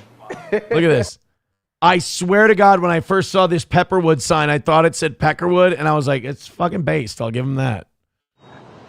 And take a look at Ultimate 93, $4.59 a gallon right here in Southwest Atlanta. But before we go, we just want to tell you guys not to try what you just saw Sota trying. That's not exactly street legal. I knew it. I was waiting for that part. I'm like, something tells me that a guy who goes by the name Soda ain't checking the highway regulations. And when I saw those little tiny wheels on there, I'm like, this guy's going to die. Like, he's just going to scrape his face on the road. But, the cops say that they don't mess with him at all. So, for now, we are reporting live in Southwest Atlanta. Victor Williams, Atlanta News. Till it's the end of the month and they need to make some busts. You can keep Soda in your back pocket. I like that. Good for Los Federales. Los Federales able to get out there and do his thing and show off his new go-kart. He showed us, man. He told us, he's like, my new go-kart is badass. He was right. It's pretty cool. $2 from Landers says, I don't feel right giving this to you, but here is some money for making me genuinely question your sexuality. Oh, if you've ever questioned my sexuality, throw in some money right now. That would rule. Abel Graham gifting 5 memberships. Thank you, pal. Wanna fuck? Let's fuck! Thank you very much. You guys are down in the double digits, man. Let's do it. Let's get after it. Let's do this thing. I appreciate it so much. You're now 5 memberships away from us going until 9 o'clock. 9 o'clock. Look at me letting my mouth overload my ass. But you guys are in the double digits, so here's what I need. Everybody staring at me right now.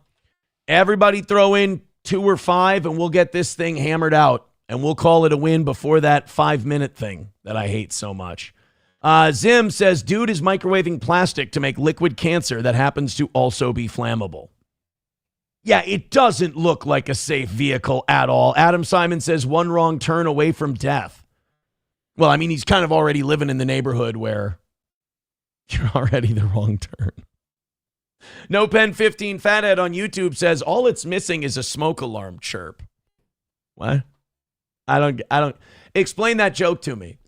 Can you lay it out for me? Redbird says, I can't decide if Aaron is straight or gay. I keep telling you that I'm a heterosexual. You guys keep choosing not to believe me, and I gotta be honest with you. It hurts.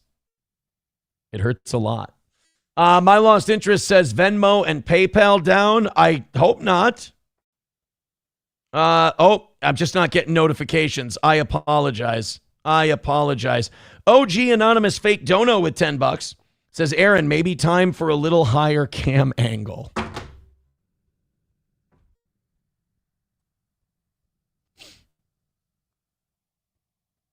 You think so? Think it's time for a think it's time for a little bit higher cam angle, do you? Stop. Don't worry, it doesn't hurt at all. Doesn't hurt. Timothy Bullinger is coping about us hitting 300 today, but don't worry, Timothy, we're not there yet.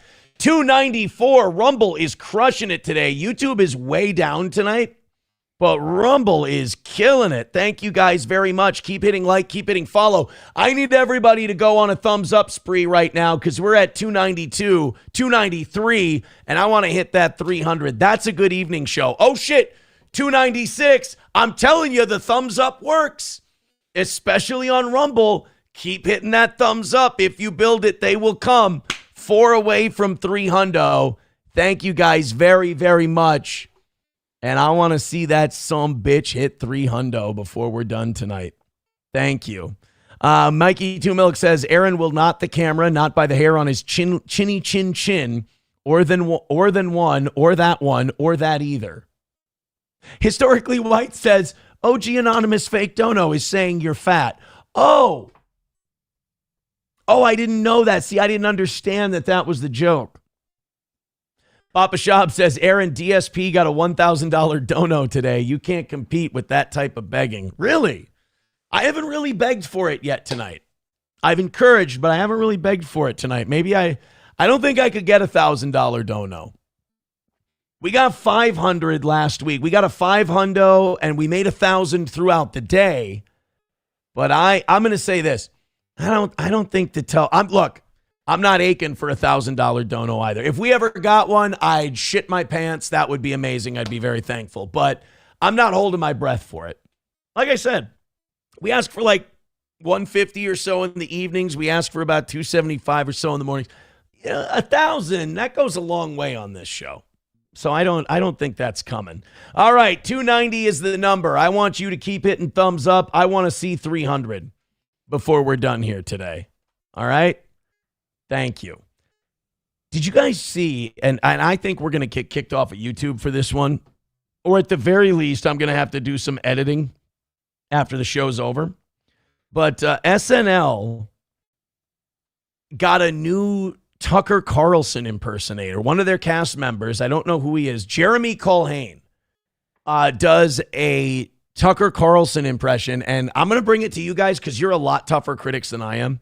I'm a generally happy person, so I'm willing to give a little grace. But some of you, hobo, are downright fucking miserable, and you're really hard on people. Papa Shab, too. So I figure if you guys think this is a good impression, I'll feel vindicated. This is Saturday Night Live from this week, and their new Tucker Carlson impersonation.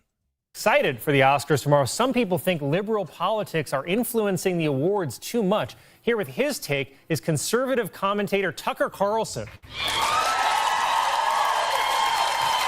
Thank you, Colin.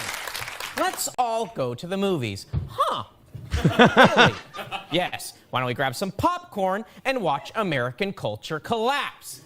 What are we doing? What's going on? It's not, dude. It's pretty good. All right, coming in hot. Well, how do you feel about this year's nominees? Where to even begin? Oh, I know. Why don't we talk about Sinners? That's right, Sinners. Because, of course, leftist woke America's favorite movie this year is about sinning. Huh? Really? Why does that not surprise me? No, sorry, kids. We don't go to church anymore. We go to Sinners. That's the rule. That's the goal now. What are we doing? What's going on? I want to get to the laugh. You get the idea. Me. Just moving on to Begonia. Huh? Really? I guess heterosexual women. You're really. I just want to get to the laugh because you've seen the impression now. Like he kind of just does those 3 lines over and over, which I'm not going to give him shit for because I got impressions where I have 2 lines and I do them over and over. Oh, man. You keep talking about a goal. What goal? Colin, whatever happened to the great American films? Like Gone with the Wind. Oh, here we go. Here's the first laugh. 20 minutes.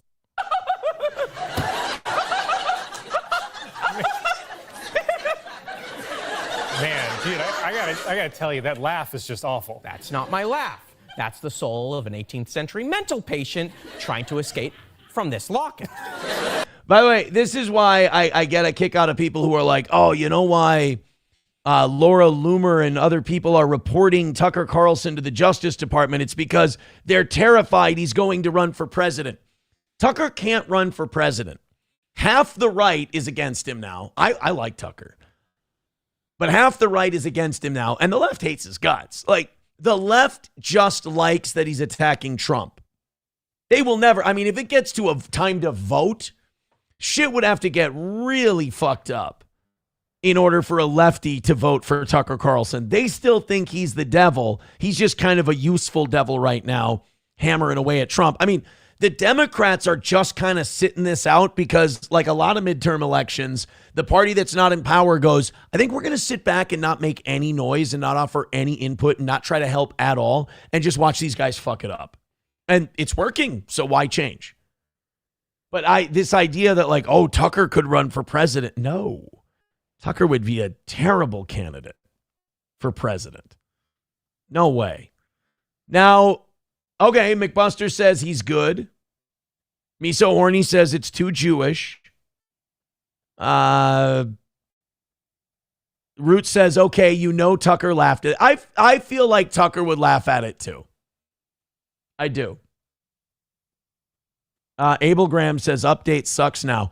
Is Chase still on it with Colin Johansson? Then it's fine. Those two are funny. I like them. He didn't even say rather instead of rather. Oh, God, now I'm going to have to look out for that. Does Tucker do that? Does he say rather instead of rather? Oh, that's gay. All right, 286. Oh, you're taunting me. You're taunting me and you're teasing me with that 300. Hit like, hit subscribe, hit follow. You're also tantalizingly close to that goal. You're in the double digits, and we still got an hour left. Bang that son of a bitch out, too. You guys are, no offense, tickling my balls a lot. Grab the shaft, boys. Grab the shaft. Don't be awkward. It's just getting a little gay. This, I had to show you guys this. I ran across this earlier today. This just makes you sad. I feel like this is the result of all of this manosphere bullshit of like, you got to have the Bugatti and the nice car and you have to do this. How many 8s do you see that are like blowing plumbers? They do. They do. You see guys that are out kicking their coverage all the time and they drive a minivan. It's okay. These manosphere guys, you got to understand if you watch any of these people. Now, I don't think anybody in my audience takes them seriously, but should a young person happen upon this stream, let me tell you this about these manosphere guys. You're kind of caught up in the middle of their experiment of struggling with their own sexuality. They're all gay guys who are trying really, really hard not to be gay. And I admire that. I admire the fact that Justin Waller and Myron Gaines and all these guys are pretending not to be a bunch of wispy fairies. I appreciate it. I like the effort. But the problem is they're bringing in guys who might not be wispy fairies, and they're convincing these wayward boys that this is the way to be a guy. To the point where you have people doing shit like this. You got to have a Benz, or you got to have a BMW, or you've got to have a luxury brand car. Let me tell you something. I have a 2019 Chevy Tahoe. It's paid off. I'm happy with it. It's a good car. It fits all my kids. I got a bike for I got my daughter a new bike for her birthday. I fit it in the back of the Tahoe, put the seats down. It went in there. It was great. It's a very functional vehicle, looks nice, runs well. I'm happy with it. You've got this guy who bought a 2019 Mercedes because he had to have a Mercedes. He had to have a Benz. I mean, God forbid you drive a Kia with your budget. Nothing wrong with a Kia. It'll drive places. I've seen people get places in a Kia. Believe it or not, I've watched it happen. I've seen in parking lots Kias, and I assume they run.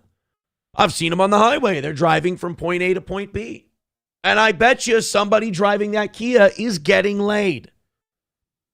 But this poor bastard, again, and all these manosphere guys are lying to you anyway. They're all in rented houses at $20,000 a month to put on this facade so that you'll go either subscribe to the trafficked OnlyFans girl that they're promoting, or that you'll pay $1,000 a month for their stupid stock tip Telegram thing that they've got. I mean, it's all just it's a complete ripoff.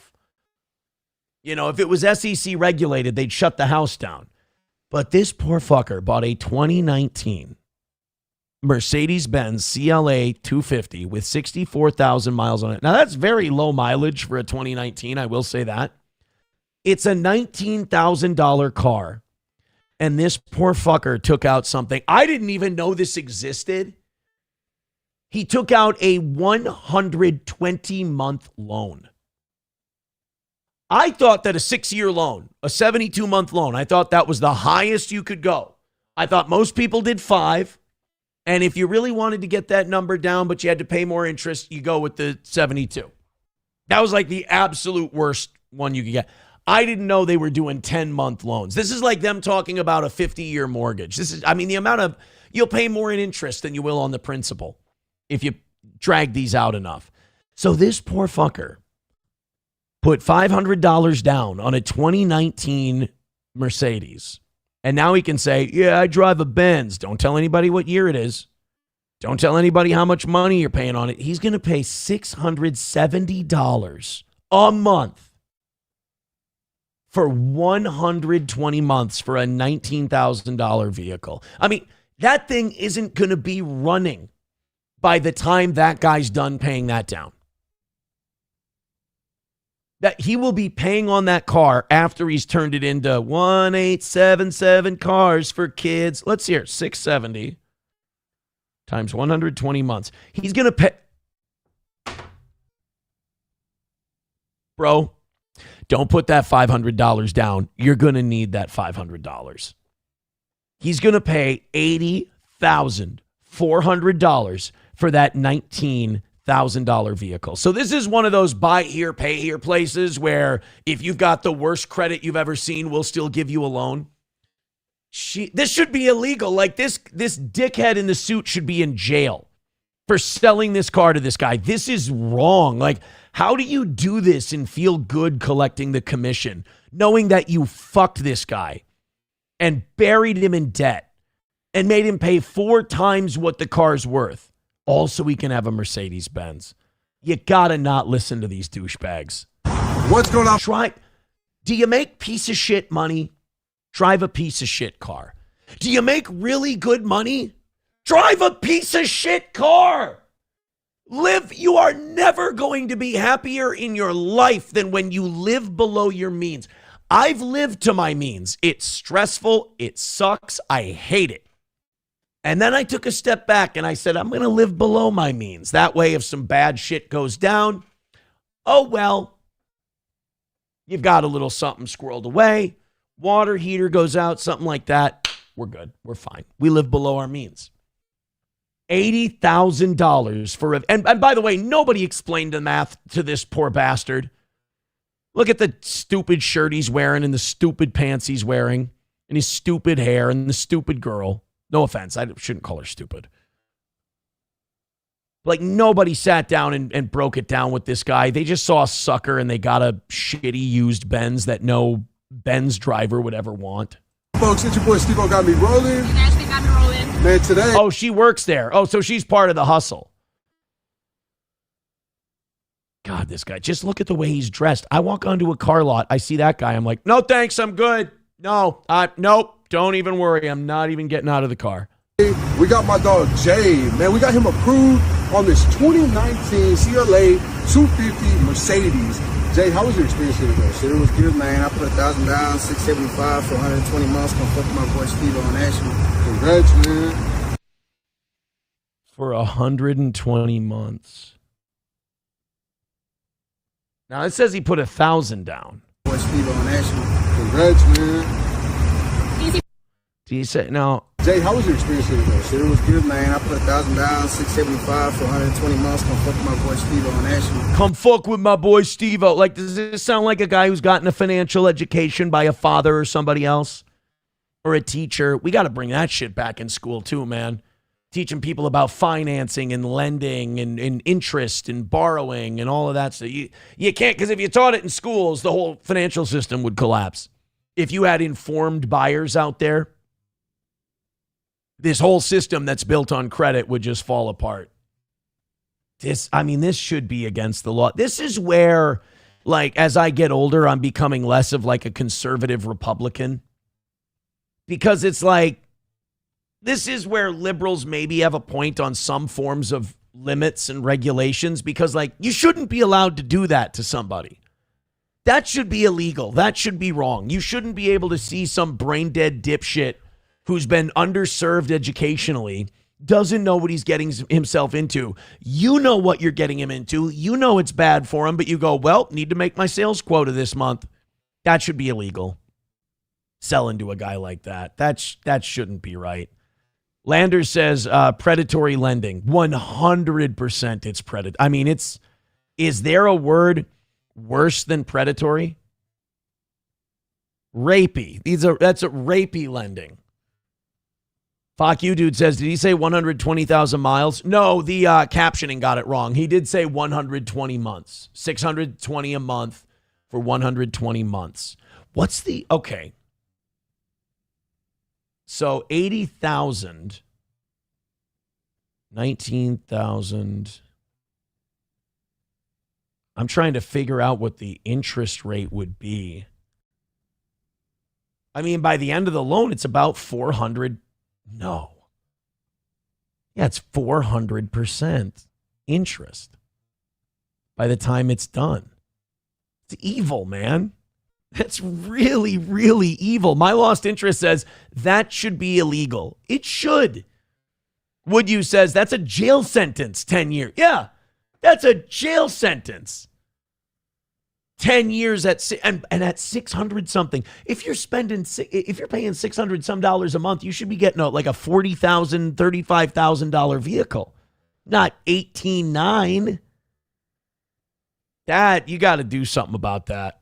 That, like, when you hear people go, "Oh, come on, free market. Oh, come on, capitalism." I don't think I'm down with capitalism that much. I don't think I'm down. I don't want that free of a market that people can have that done to them. That one mistake you made when you were in your 20s now fucks you over till you're in your mid 30s. That's if you can't pay $19,000 for that, you take out that loan. That's $60,000 in interest you're going to pay, and you got to think of it this way: what could you have put that $60,000 on?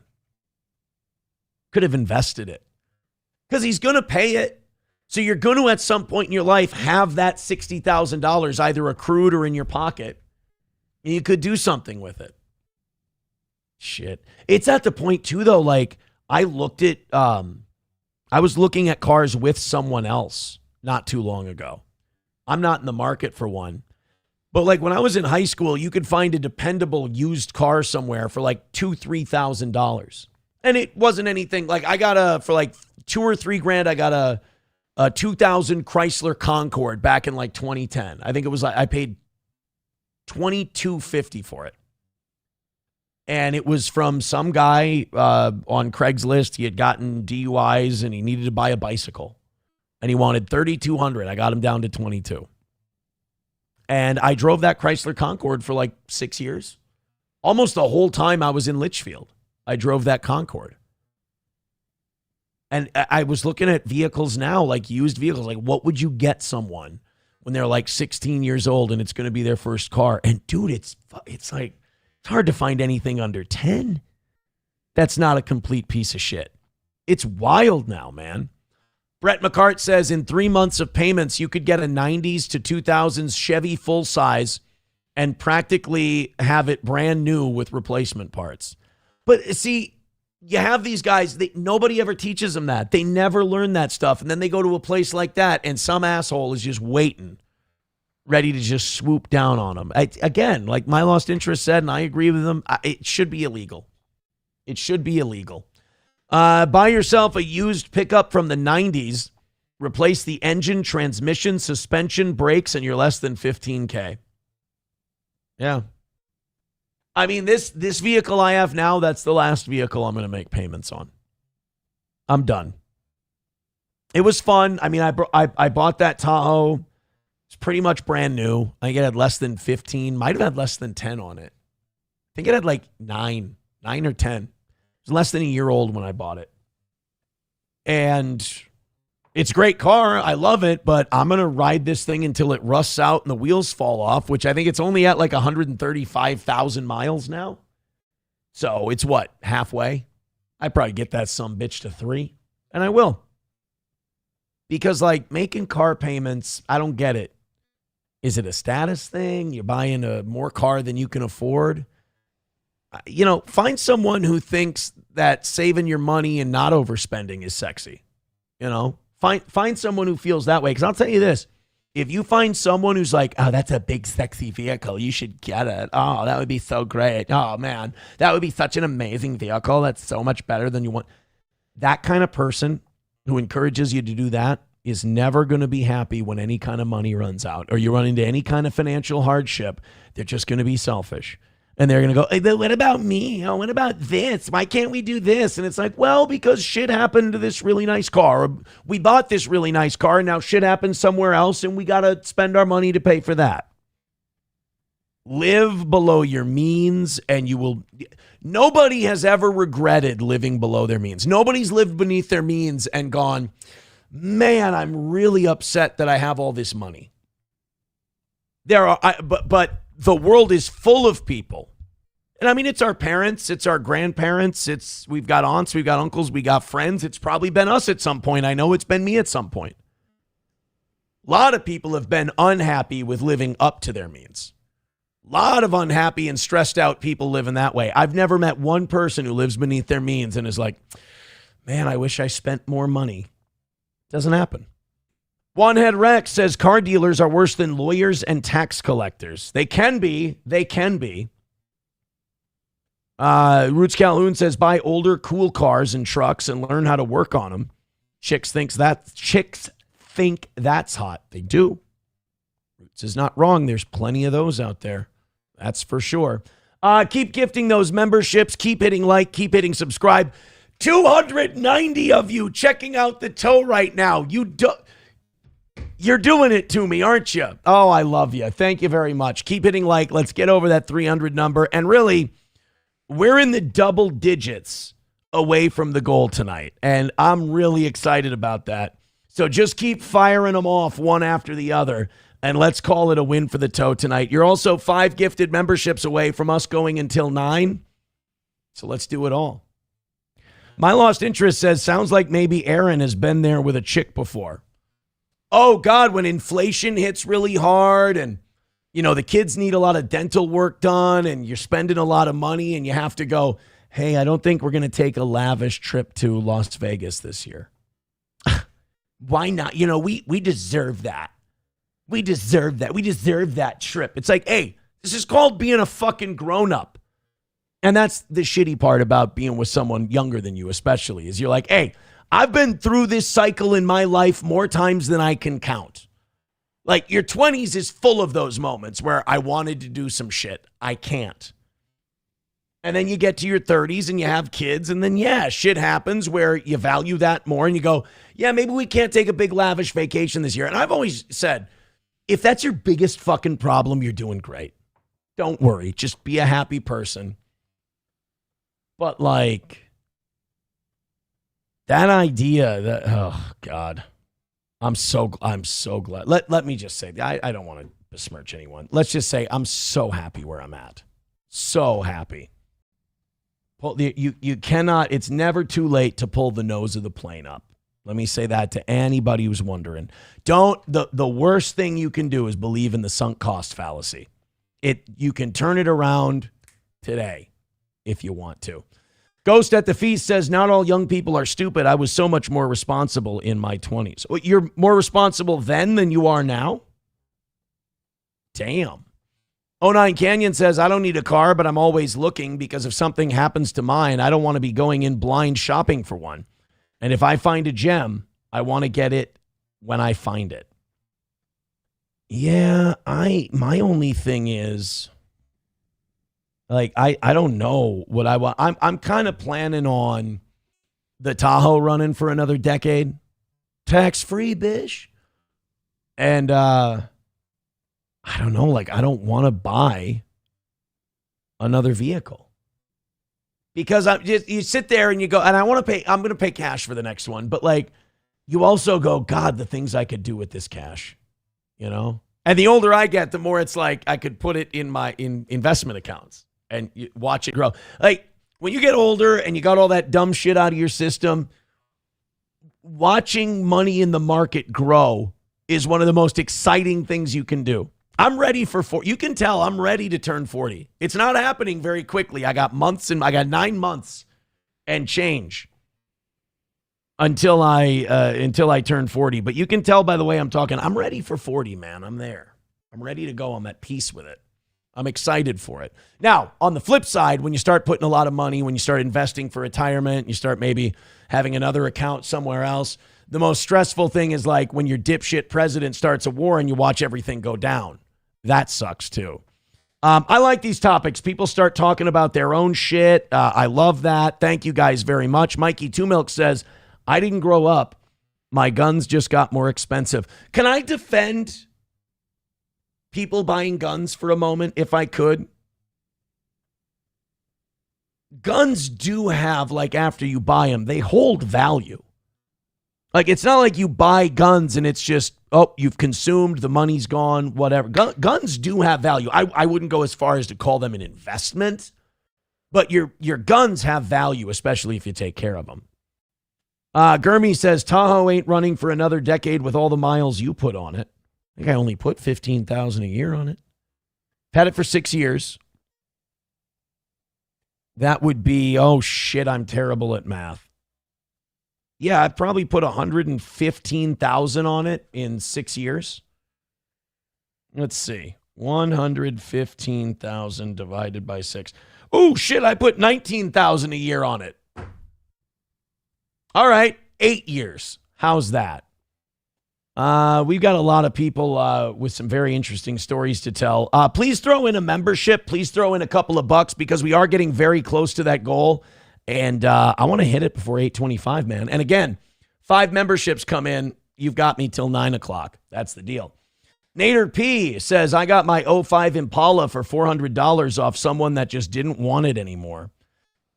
There were always deals to be found. I'm sure you can find deals on Marketplace now, too. Gurmy says, Tahoe ain't... Oh, I just did that one. Now I found where I left off. You Need Me More says, hubby and I are buying a used Expedition, previous police vehicle. I like Expeditions. I usually hate Fords, too. I usually don't like Fords at all. I don't hate Expeditions. I've never driven a Ford. A rental. I had a Ford Focus rental from 1040 Ford back when I had the Buick Lucerne. And I drove that for a day or two while they were fixing the old Lucerne. One of my favorite vehicles, probably my favorite car I've ever driven would probably be that, was it an 09 Buick Lucerne? Love that car.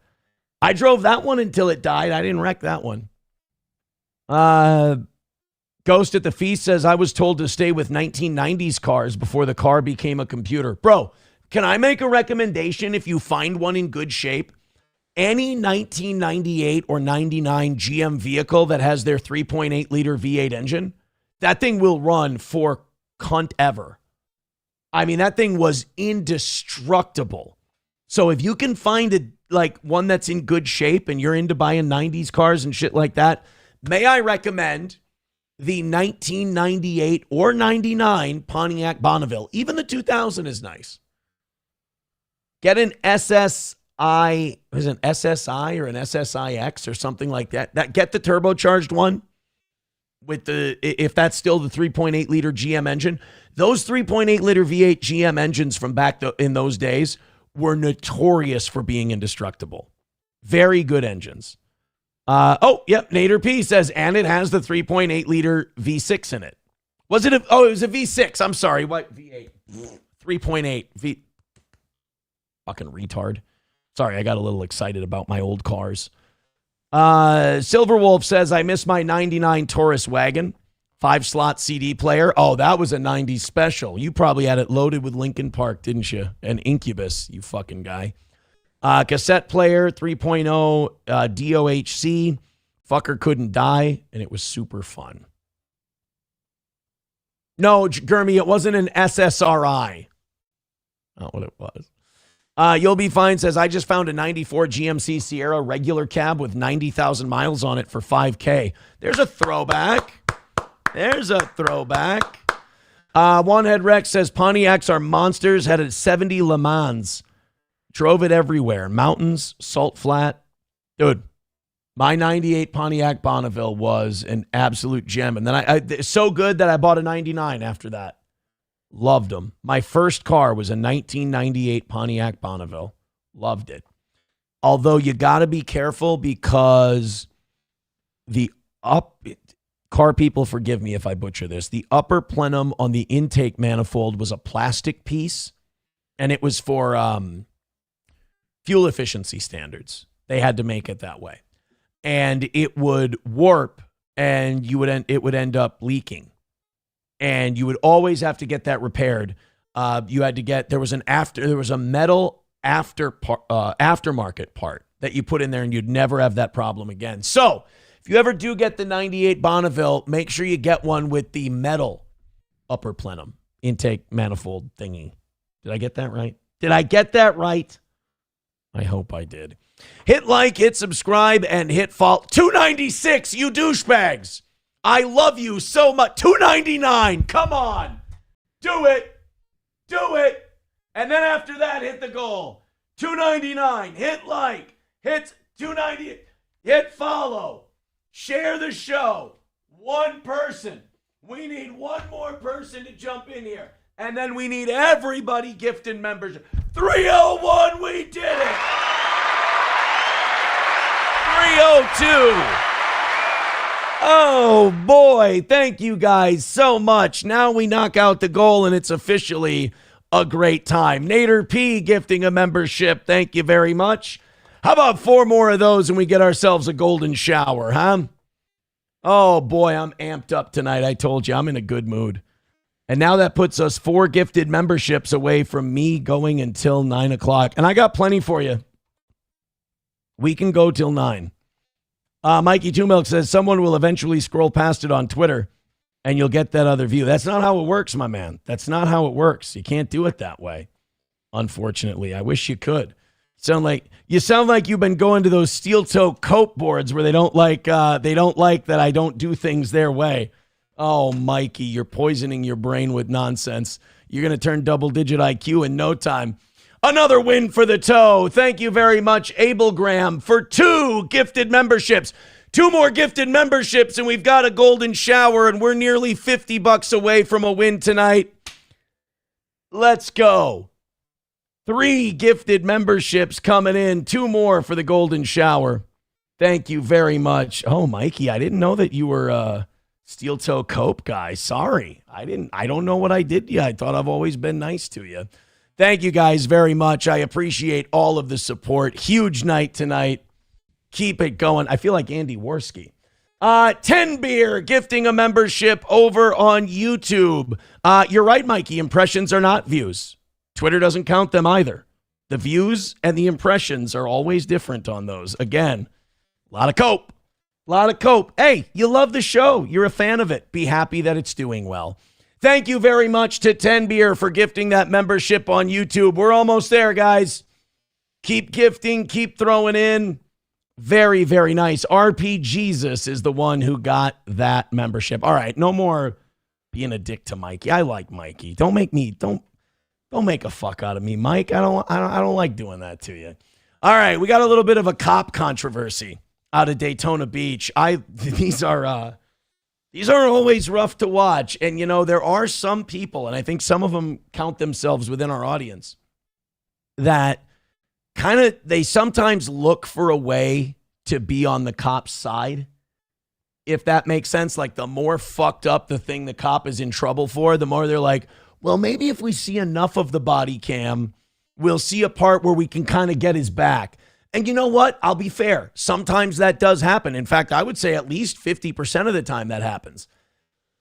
But sometimes you watch a police body cam video and you go, oh, whoa, no, dude. Take it easy. That's not the way we do things anymore. Oh, man. Oh, my daughter's calling. You know what, guys? I'm gonna hit the music and I'm gonna take this phone call. I can't miss a call from my daughter. Hold on. Give me 1 second.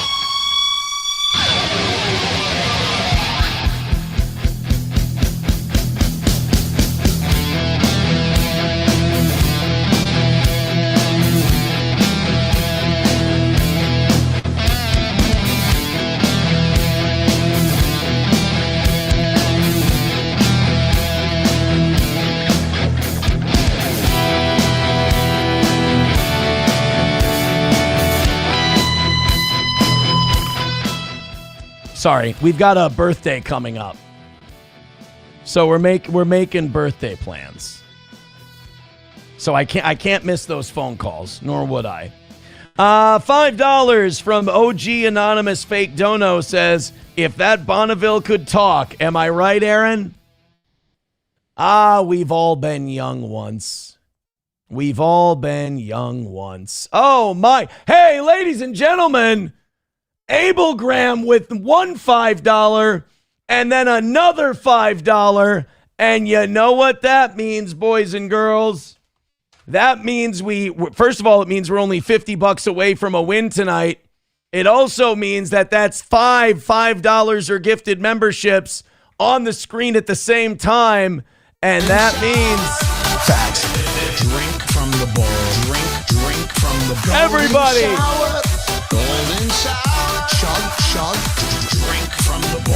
Drink from the golden shower. All right. The first golden shower of the week. Oh, take a look at it. Drink it in. Drink in the golden shower. Oh, keep knocking that out. Keep going, man. Hitting those likes, hitting those gifted memberships, throwing in those fives. We'll be notching a win in no time here. And 2 memberships away from 500. Thank you so much. You guys are getting close. It's been a great evening show. You got up over 300 people watching. Oh, damn, man. I told you. It's like the last 2 weeks, it was the evening shows were slow. 2 weeks before that, the morning shows were slow. Now the morning shows are crazy, and now today, the evening show's crazy again. It's all coming up toeses. Thank you, guys. Hit it, knock it out, call it a win for the toe. You guys are doing awesome tonight. I'm having fun. Subscribe to all the channels you're on. You're the coolest. So anyway, before we got the daughter phone call, and before we had a nice golden shower, we were about to show you this Daytona Beach police body cam footage where I think someone's getting fired. I really don't think. And maybe catching charges, because let me ask you a question before we hit play. What's one thing you can't do to a suspect once you have him handcuffed? Let me go to the chat for this, because there's an answer that you guys know I want you to give, and then there's an answer that you guys are going to be dicks and give me. What's one thing you can't do to an unarmed man when you've got him handcuffed? What can't you do? By the way, NoPen15 Fathead with $2 says, any word on the Chad evening show? I think when my probation's done, I'm going to have Chad, I'm going to offer to have him co-host the evening show. I think that would be fun. 09 Canyon says, grab him by the pussy. Well, no, obviously you can't do that, but you guys know the answer I want, so we can set up the story. I don't know why you won't just give it to me. Mikey Two Milk says, you can't put an entire fist in their asshole. Want to bet? I mean, no. Silverwolf says, you can't give them a golden shower. I mean, you can't give them that even when they're not handcuffed. Although, admittedly, it is easier when they are. Chevrolet JB says, you can't fuck them. You're not supposed to. My Lost Interest says, you can't unsnap their bra. Again, it's frowned upon. Nader P says, you can't call him a Jew. I'm pretty sure you could call someone a Jew once they're handcuffed and they wouldn't punish you for that. Abel Graham says, you can't call him the N-word. There's so many cops watching going, want to bet? You can't mushroom stamp them. No, you can't do that. You can't tase them. You guys are right. You can't spray them with a whole can of mace. You can't do a backhanded nut tap. You can't waterboard them. Silverwolf says anal sodomy. I mean, technically, isn't all sodomy anal sodomy? The best kind, right? Mikey Two Milk says you can't whisper, you see this tattoo? Into their ear. No, you're not supposed to do that. Well, anyway, you're all technically wrong, because that's not what happened here. Let's all watch this together while I sneeze. You hit like, gift 10 memberships, and make it a win for the toe. What do you say? First tonight at 10, stunning body camera video shows an officer's treatment of a man he was taken into custody in Daytona Beach. Good evening, I'm Stuart Moore. And I'm Michelle Imparato. The officer pushed. Could these two people of different races be standing further away from each other? Who's uncomfortable? A man's head to the ground, placed his elbow on his neck, and then punched him several times. West 2's investigative. Yeah, shit, you can't do that. You can't handcuff a guy. And leaning on people's necks is frowned upon now, too, after a $27 million settlement to a fentanyl addict's family. Reporter Justin Checker is live at the Daytona Beach Police Department. And Justin, we've also heard from the man getting arrested in this video. Uh-oh. Now, get ready, because He's going to be portrayed as the world's kindest guy and a victim, and this was a terrible misunderstanding, and we can't believe police would abuse their authority this way. Oh, my goodness. Yeah, today Wesh 2 spoke by phone with David Anderson this morning. He says he got back to Tennessee. He also tells us he is very sore after what happened. So there was maybe some anal sodomy. Maybe Silverwolf wasn't wrong. All we heard was he was punched several times. They didn't say where. Some of the officers' body-worn camera video is difficult to watch. I'll be the judge of that. The body camera video begins. What do you guys think? Black? Probably black. I'm going to say officer's Mexican. Mexican cops have been beating the fuck out of people lately. With Officer Yinas getting out of his patrol car. Yinas. Pour it out or you're going to go to jail for open container. Those are your options. As 27-year-old David Anderson hands over a half-empty bottle of Patron, he's just chilling on a Daytona street corner, swigging out of a Patron bottle. Leave him alone. Who's he raping? Nobody. He's all right so far. It's going to be a problem once he finds the bottom of that bottle, but tosses the cork at the cop. The Daytona Beach police arrest report says Anderson intentionally and unlawfully threw the cork at Officer Yinas. It is. Oh my God, I nailed it. It's a Mexican cop. But wait a minute. Doesn't that mean that this guy was just trying to be nice? Maybe he saw that he was a Latino cop and he's like, here's a peace offering. What are you saying? He offered him a little Patron tequila. Striking him in the abdomen. It's a cork, bro. After Officer Yinas finishes pouring out the tequila, he goes in for the arrest. Put your hands on your back, man. I'm going to tase. With Anderson face down on the ground, the officer places him in handcuffs. You poured that bottle out and just dropped it. After walking him over to the patrol car, the officer says, "You're under arrest." Bro, hey, yo. For battery on law enforcement. Still twisting battery? Yep. No, it was a cork, not a battery. That is, dude, I got to say, even without the punching in the head, that's a pretty ticky-tack call right there. A cork? You've seen the cork in a Patron bottle. It's that fat top and the skinny. He handed it over to him. He tossed it in his direction. I mean, are you going to have a boo-boo? Are you not going to be feeling good because the cork hit you in the tummy? Aren't you wearing Kevlar, motherfucker? When you threw that cork at me. What? A struggle ensues and Anderson falls to the ground. Stop! Okay, yeah, you get the fuck out of there. You're going to get his ass kicked. You're going to be the one who ends up getting this guy's butt whooped. Stop! The video then shows the officer pin Anderson's head down with his left arm. The police report says Anderson bit the cop's left wrist. Okay, now you're getting you. Okay. It's starting to become a little more clear. Usually about halfway through the story, we usually find out what the poor innocent victim did. You bit him? Dude, most people's instinct if they get bit is just to start wailing on somebody. Officer Yinas then punches his head several times. Yeah. Neutralizing said prisoner's ability to bite arm. Come on your head. After escorting Anderson to the patrol car, Officer Yinas threatens to tase his neck. I am complying. Get in the car. Complying. Get in the car. This arrest took that seemed to do it. He didn't even tase him. He just threatened to hit him with it. I am complying. By the way, I ain't throw shit at you. But all of a sudden when that taser's in his neck, I am complying. It's amazing how he does that Obama affect where he's street 1 minute and he's like Nobel Prize winner the next. Place around 12:30 a.m. Thursday near Conceited Munchies while Chef Willie was working. Speaking as a Conceited Munchies. And that's Chef Willie. All right, I'll roll with it. Parent, I'm outraged. He's watched the body camera video. Terminate him from the department, period, point blank. Friday afternoon, Daytona. Fired. Never mind. He's gone. He's not going to be there anymore.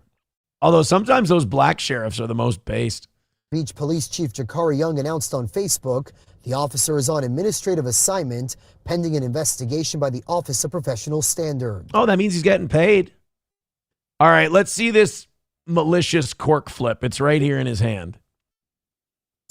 We expect our that was it. He just a little bat flip. Standards. Look at that. Well, we expect our officers to handle every encounter with professionalism, patience, and sound judgment. Bro, he got bit, though. Like, getting bit is evil. That's really bad. And it is one of those things, like, getting bit is like getting burned. It just draws an illicit jump, or like getting electrocuted. It just draws a reaction out of you.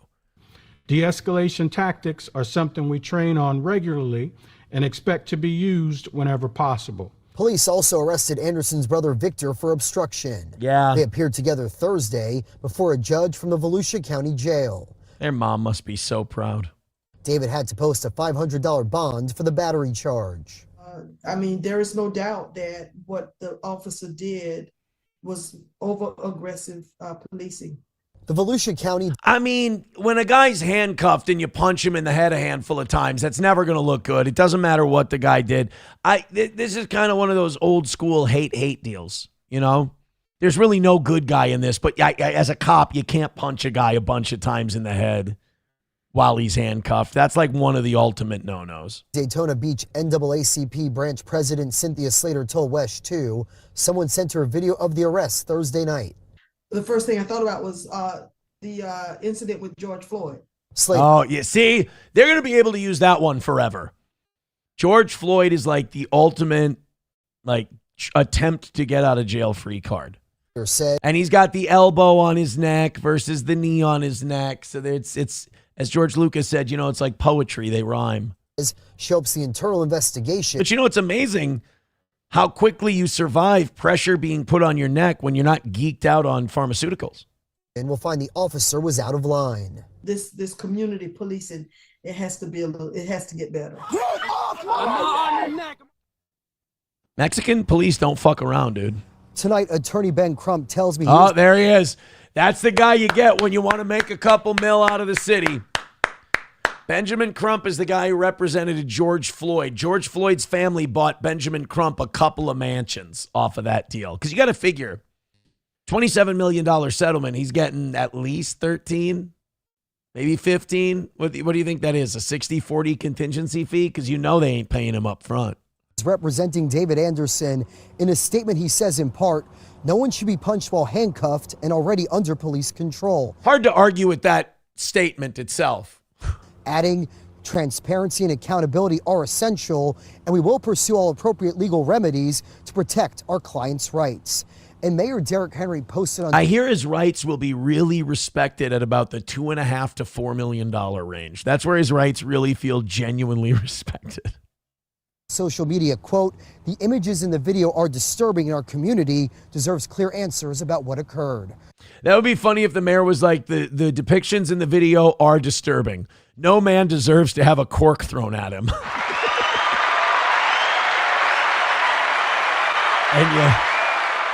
and you kind of see where the mayor falls on this whole issue. Also tells you whether or not he's white. But yeah, that looks bad no matter what. You got a guy handcuffed and you punch him in the face. That's not going to go too well for you. Indie Girl says, I was waiting for the screaming black lady in the background on the video. I heard somebody yelling. I don't know if that was his brother or as in sibling, or if it was the girls. You'll be fine says, but what if the cop didn't know you couldn't punch the guy in the head while he was cuffed?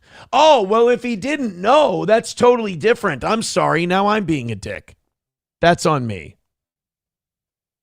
You'll be fine says 40. It's usually 30% at most, but yeah, he got several million. Oh, really? It's not like 60%? Okay. So out of 27 million, he probably got 10 mil. About 10 million bucks for old Ben Crump. Nice payday. Indie Girl says, I think when you sue the state, the money should come out of the police pension for everyone that was involved. That shit would stop right away. Maybe. You might be right. That's not a terrible idea. Snigger Niggardly says, a black with Patron is weird because Patron means Godfather in Spanish. Oh, father. I don't understand. What do you mean by that? Can anybody explain to me what he means by it means God? I don't know why that's weird. My Lost Interest says, I get bit, you get hit. It's good police rhyme, you know. Benjamin Crump's going to have a rhyme like Johnny Cochran. In my mind, all black lawyers come up with rhymes. Cops got to come up with their own. I get triggered when I'm bitten by. No, that's not going to work. That's not going to be. Jews a good be one. Jewing. Niggas be nigga-ing. That's not. I wouldn't say that. That's a terrible thing to say. Get punched in the back when I'm bitten by a black. There you go. That's probably not going to play well at all in the community. We got to think of something better. I got spooked when I was bitten by. No, because that's not even rhyming. That's just using the same. It's not important. I don't. You know what? I don't think maybe this brand of marketing is not my thing. Hey guys, I don't even want to go to that 5-minute segment. You guys are $50 away from notching a W for the toe. Let's go ahead and do that. Everybody throwing in 5 right about now, or a couple people throwing in a few 20s or 5 gifted memberships. And you know, if you get the 2 more gifted memberships in there and we get to 500 memberships tonight, I have no problem going until 9 when you guys are that generous. I'll be getting off the air just as SP gets here, so it'll be fine. Knock it out. Call it another win for the toe. You know the links: Streamlabs, PayPal, Venmo, Super Chats, and Rumble Rants. Let's open up some news stories here. Oh, the dogs and goats one is pretty good. We got a follow-up on that kid who was playing that prank on his teacher and killed him. The more I look into that, the more that just looks like one of the most unfortunate, horrific accidents you've ever seen. Like, it's so unfortunate. There was no malice. Apparently, the kid and the teacher liked each other, and it was a funny prank, and the teacher was running out there to be like a part of the prank. The prank was the students fuck with their favorite teacher's house, and the teacher has to see if they can run and catch them before they get in the car. And apparently the teacher fell, and they ran over his head and killed him. And we've got an update on that a little bit later tonight. We'll see if we get there.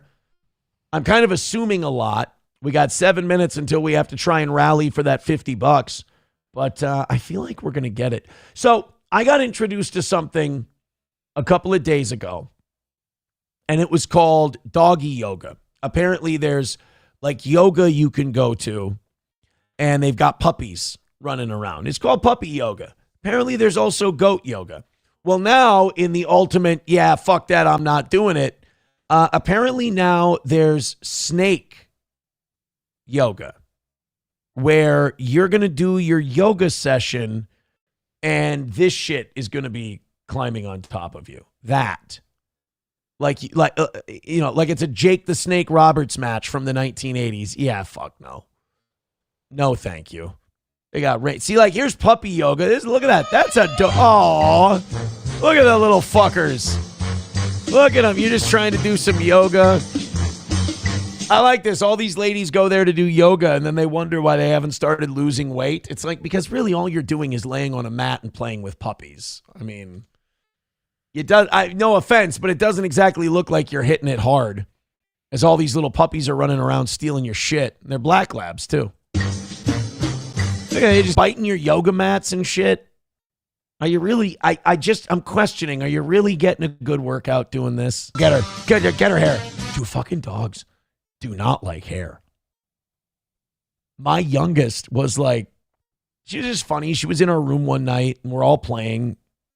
We're all in there and Gordy's in the bed and we're playing with Gordy and he's jumping around and he's having fun and he's bouncing at everybody.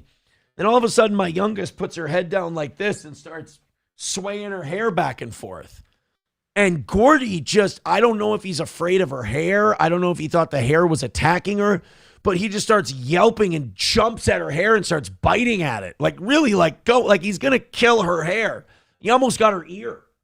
And she's like, whoa, what happened? I'm like, you didn't do anything wrong. It's just, we didn't know that Gordy didn't like hair that much. I don't know what the deal was, but Gordy went from having fun with everybody to that hair was going to kill him if he didn't kill the hair. I mean, it is, don't get me wrong, it's adorable. I don't know how people can be cat people watching shit like this. Like, cats are dumb. They're gay. Dogs are awesome. They're so full of personality and not like cunty personality, like cool. adventurous personality. I just don't think you're getting a lot of yoga work done. This seems like a hustle where the women can go, I'm working out, and whoever this gay guy back here is. And then in reality, you're just going playing with puppies for an hour. Barely get her sweatshirt. Get that sweatshirt. That's your sweatshirt. Get that camera. It steals your soul. That's what the Navajo said. Oh, and he's going to bite old lady tit. Oh, sorry, buddy. That is an unconquerable piece of jerky right there. So, like, dog yoga, I'm even kind of against, but snake yoga, fuck that. Fuck that. All right, what should we do for rally song number 1? You know what I want to do? I want to do Golden Shower. Because if we get a golden shower, we're halfway to tonight's goal. Guys, let's start rallying it up. If we get 2 gifted memberships, I have to go till 9. But the goal right now is $50. Let's all band together. I'm feeling good about where this is at.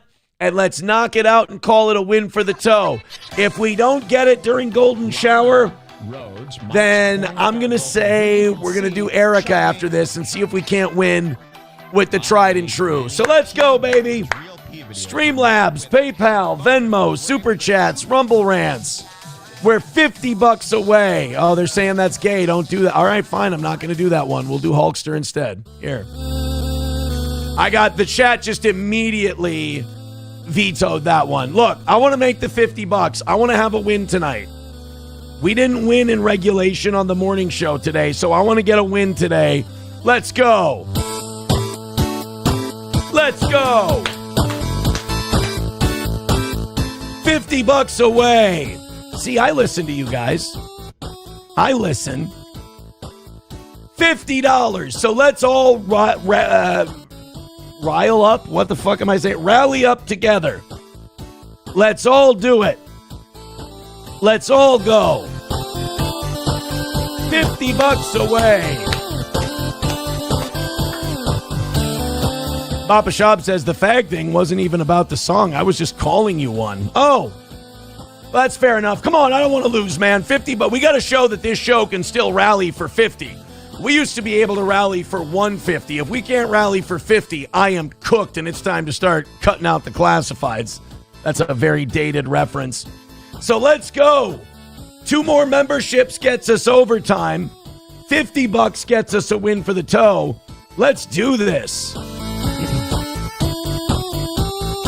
$2 from Vince Griswold starting us off. Let's go. Everybody with $2 and we'll get this thing done eventually. Come on now, $50 away. 10 Beer gifting another membership on YouTube. That puts us 45 away from a win tonight. Come on, guys. Let's notch that W. Let's get it going. 45 away. Come on, we got to be able to still knock out 50. We still got to be able to do that. Otherwise, that's not a good sign for the toe. That is some bad juju. T. Jefferson says you could rally for 150 with a hot co-host, LOL. I mean, I was doing it with an average one. Uh-oh. This isn't good. Come on, guys. Need a rally out of you. Need one out of you.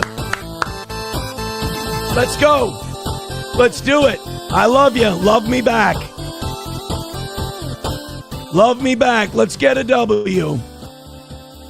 Vince Griswold says that's for Hogan. Come on, man.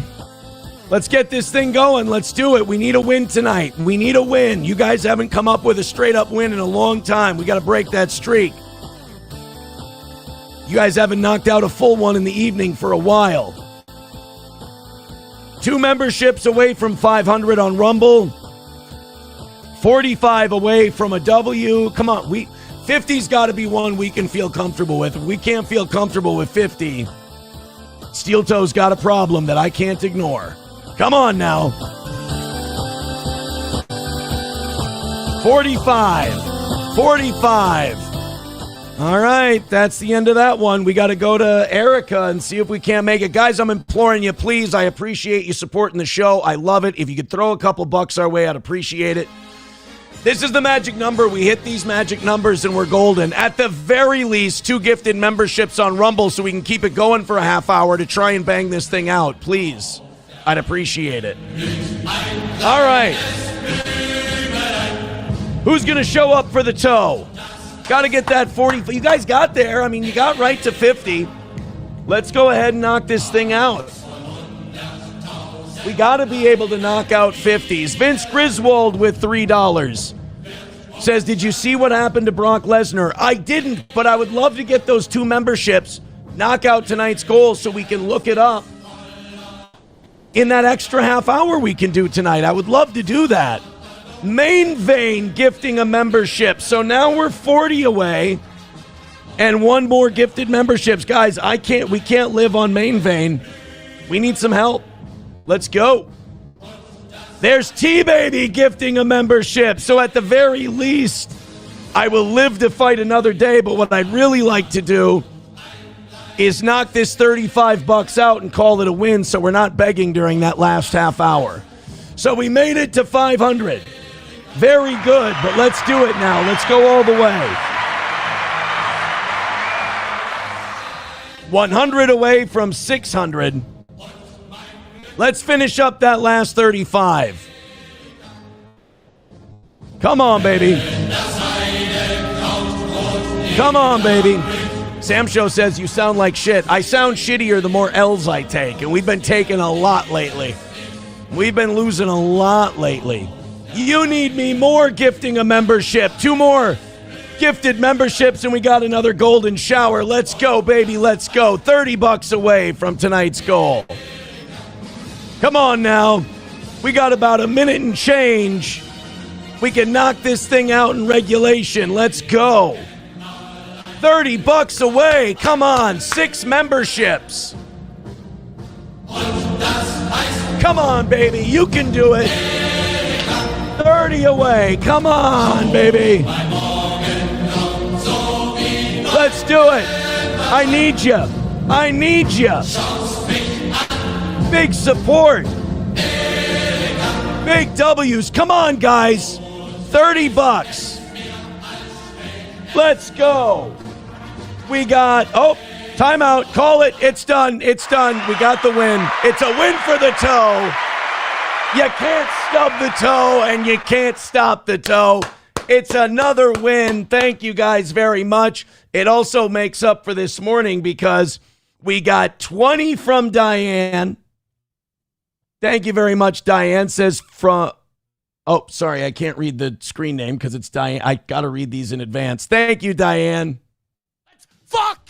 Thank you very much. And Marshall with $20 says, goal! Wanna fuck? Fuck! Got him. Got him, bitch. Vince Griswold with a gifted membership over on YouTube. Thank you guys so much. So you went over, you took out this morning, you took out tonight. It's a win for the toe, and I love you for it. We proved we can still knock out those $50 rallies, which is very, very important. Thank you so much. You've made my night. You have absolutely made my night. Thank you so much. And you did it inside a regulation, man. That is great. That is great. You got up over 300 people tonight. You got us over 500 memberships. Oh, we got another one. Oh, no, I did. No, I did Marshall, right? Okay, we got Marshall. We're good there. Stop. Don't give any more money. We're good now. Don't give any more money to the toe. We got our win. Woo! So what happened to Brock Lesnar? They were saying, Aaron, did you see what happened to Brock Lesnar tonight? I usually watch Raw on Tuesday. Oh, they're going to do it. They're going to do it. So they're doing this gimmick where Brock Lesnar is issuing an open challenge for WrestleMania. And it looks like Obafemi, the ruler, Obafemi. I love Obafemi. Except I can't play this because YouTube will kick us off immediately. But it looks like Obafemi just accepted Brock Lesnar's open challenge for WrestleMania. Let's go. He beat him up. Did Oba beat up Brock? Is that what happened? I don't know. This is giving me the spinning wheel of death. Brock Lesnar, while being down, was yelling at Oba to put his boot on his chest.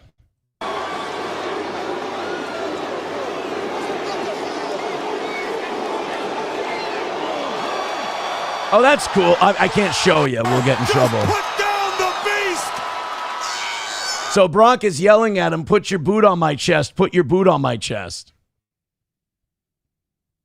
So Brock's trying to put the younger guys over. I don't want Brock to lose at WrestleMania, but I don't want Obafemi to lose at his first WrestleMania either. So who do you root for in that match? And who do you call gay for liking WrestleMania? Shut up. Shut up. I don't know, man. I like Oba. I think Obafemi's like the Black Hulk Hogan. I think he's going to be the shit. He's going to be a superstar. But I don't know. Uh-oh. Joe Rogan got into a fight over vaccines? Oh, no. Oh, what happened? Why are we fighting over vaccines again? I thought we were done with fighting over vaccines. We're still doing this? Who did he fight with? Yes. And he had Brian Callen on. Oh, shit. Joe treats Brian Callen poorly sometimes. And I know it's supposed to be internet cool. Yeah, if you don't hate Brian Callen, you know Brian Callen sucks. And I don't care. Like, honestly, I can't think, like, hating Brendan Schaub and hating Brian Callen. Guys, it's not a replacement for a personality, okay? It's not a replacement for not having an original concept or idea for entertainment, all right? I think after the first 500 videos about Brendan Schaub and Brian Callen and how much you hate them, I think we figured it out. You know, like whenever we do topics on people, we break it down fairly. You know, Joe Rogan will have some where we criticize him, some where we're like, Rogan crushed it. Nice work. You know, but all these like YouTube, that's a learning curve. It took me a few years to learn on YouTube. Was like the losers, like the Dabbleverse, they focus on one or two people and they just go and go and go. And it's like, guys, your obsession has gotten creepy. You're not successful. You're not good. You need people who are more notable than you in order to survive. That's gay. That's weird. And after like your third or fourth episode where you've made it clear you think this guy's the worst ever and you hate him, now it just kind of becomes a gay obsession for you. Same thing with the Brendan Schaub, Brian Callen people. It's like these people don't understand that in trying to find lol cows, they become one themselves. But don't tell them that because they've got their own little insulated universe. I try to teach them, and all my predictions and prophecies come true. But they're too proud. And when you're proud, you never find out until it's too late.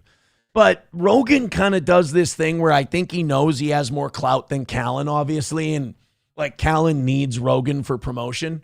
So Rogan will beat the shit out of Callen in a way that he won't beat the shit out of other people. And maybe, you know, it could be because they're pals. It could be because they're buddies, so you talk a little different. But I haven't seen this clip yet. Apparently he was getting in a fight with Callen over vaccines. Let's get to the bottom of that. It's like anorexia. What's causing all that? How come 1 in every 12 kids who's a boy in California has autism now? Because that's what's going on. That's what's going on in California, which has one of the strictest fucking... I will say this. I think one of the reasons, because I know Joe might steer it towards vaccines, I think these women waiting longer to have kids is fucking things up too. I think a lot of women are waiting until their 40s to have children, which is fine if that's what you want to do. But I also think we should be looking into if 2 or 3 generations of women being on birth control from like 15 to 35 isn't fucking with them. Like if I know that some women are having a hard time conceiving after getting off of birth control for, again, like 15 years. They've been on it. I think that ought to be studied, like kind of like they want to study Ozempic now. And they're like, okay, what are we really doing to these people? You know, a lot of these miracle drugs, it's like too good to be true. Hey, there's a 99.9% chance you won't get pregnant if you take this. All right, but like we know that you got to pay for that shit somehow, right? Like something's got to happen. Every medicine has side effects. And I wonder if some of that isn't autism. or if women waiting until they get older. I'll tell you this, I don't think I don't think the research is being prioritized enough because we're not getting a lot of answers, unless maybe the answers are the vaccines. It could be. I mean, I don't think so, but let's say it is. If that's the answer and they're not releasing it, you know who's paying them. Vaccine policies. 1 in 12. Did I say vaccines cause autism? Maybe I will have RFK's getting to that, yeah. Problem is, you can't go by the Andrew Wakefield study because that guy was full of shit. Andrew Wakefield's study has been discredited many times over, unless maybe they're doing a cover-up.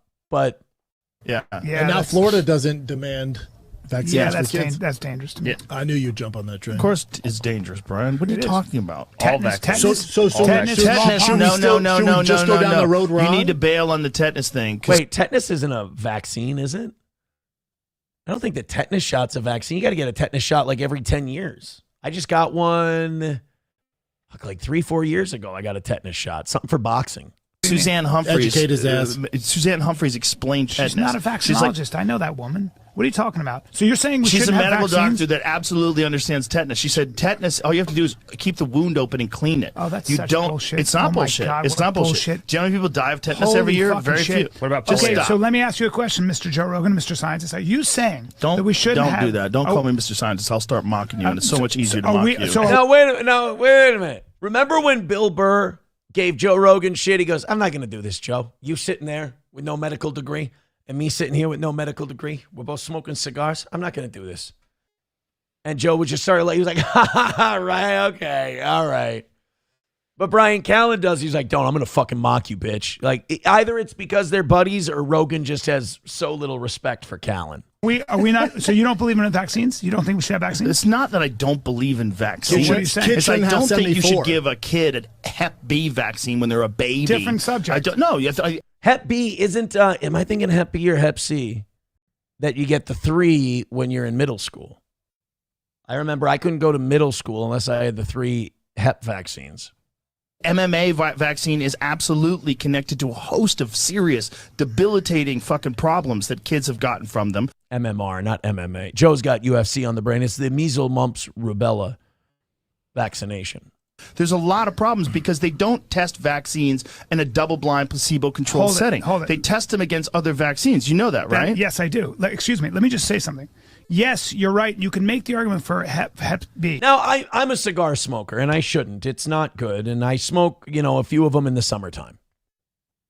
This is such a waste of a cigar.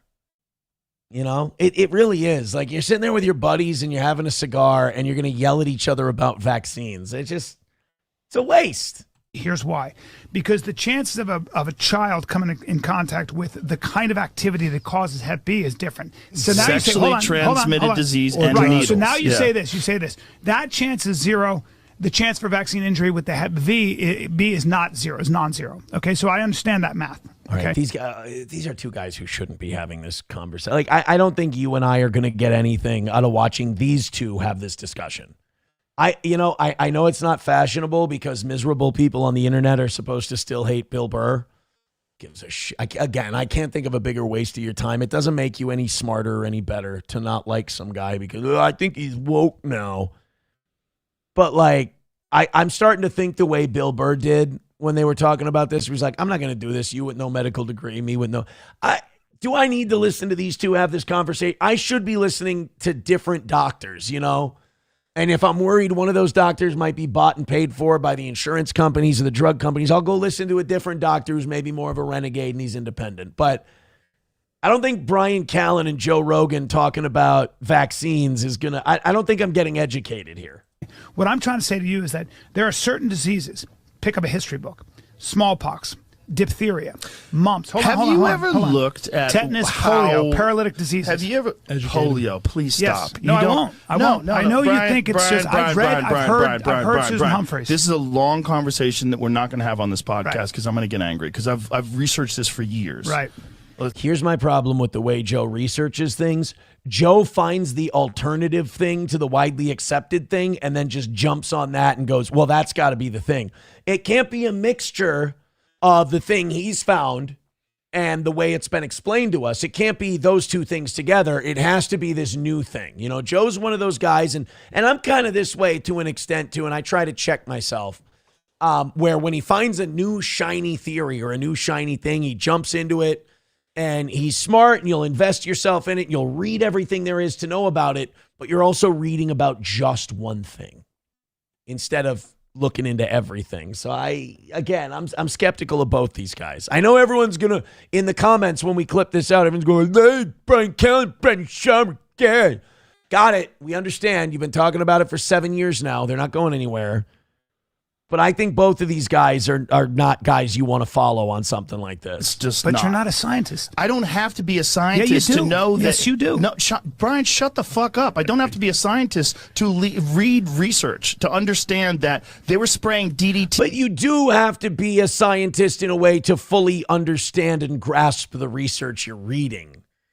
I mean, I agree with Joe. We should all be able to read this stuff, but like, a lot of us, we read stuff and we just read the parts we understand and then skip over the parts we don't. I mean, we should maybe consult an expert, you know, like, what does this part mean? Instead of me using my dumb brain and going, I think it means this. And I always think it means whatever I want to think it means. All over the fucking country when everybody was getting polio. Do you know that? Yes, you know I do. the first Yes, I instances do. of polio, they happened in rural communities where they were all farmland and agriculture, and then cows were getting them, and horses were getting them, and dogs were getting them. Let me make a statement. All I know this is Ricky the Dragon Steamboat was never the same after he got that DDT out on the concrete. So Joe might have a point there. That DDT, that'll mess you up. Jake the Snake wreaked havoc on an entire rural population, and we should never forget that. Calling it paralytic polio. Do you agree with the following statement? It's not just. I'm not going to do this with you, but Brian. it's not just about. Yes, you are. It's not just about. Hold on, Joe. No, It's Brian, not I don't ju- want to do this with But you. it's not just about. We're in is the it- middle of a fight companion. All right. It's annoying. All right, but it's like. Yeah. And being anti-vax. Joe made that face because he's vaccinated. He wouldn't have made that goofy face if he hadn't gotten vaccinated. But No one's anti-vax, It's not Brian. anti-vax. Questioning why there's so many, though. My kids are all vaccinated. And they're vaccinated, but they went on a delayed schedule. They delayed So did schedule. mine. So did mine. So did You're mine. not? Yeah. You're not. No. Yeah, good for you. I don't think you need to. No, they're healthy as fuck. That okay. Yeah. Between the two of them, they have 12 touchdowns this week. Shut up! Come on, you can hate. Like, this is why you guys got to stop hating podcast people so like religiously. That was a funny line. My kids aren't vaccinated, and between the two of them, they got 12 touchdowns this week. It's a funny line from Brendan Schaub. You can laugh at Brendan Schaub. You're not gonna fucking die if you laugh at Brendan Schaub. All right? God, these people. I don't have an original personality, so I'm going to hate this guy, and that's going to be my personality. Congratulations on your empty life. Taste Fairy Ialto says Raven did the best DDT. Ooh, blasphemy. Ooh, blasphemy. Jake the Snake Roberts DDT versus now, Ravens has a cooler name. The Even Flow DDT. I don't know, man. Like, I've never been on the don't get them vaccinated train. I've heard too much good science on the benefit of most vaccines and the amount of lives they've saved. But that doesn't mean that all of them are good or all of them are bad. It doesn't mean that the way we distribute those vaccines can't be questioned. Brendan Schaub, Brian Callen, and Joe Rogan are not the brain trust that I would put this question to. Did anybody see that? I'm loving this civil war on the right. I'm loving that Megyn Kelly has a new nickname for Mark Levin.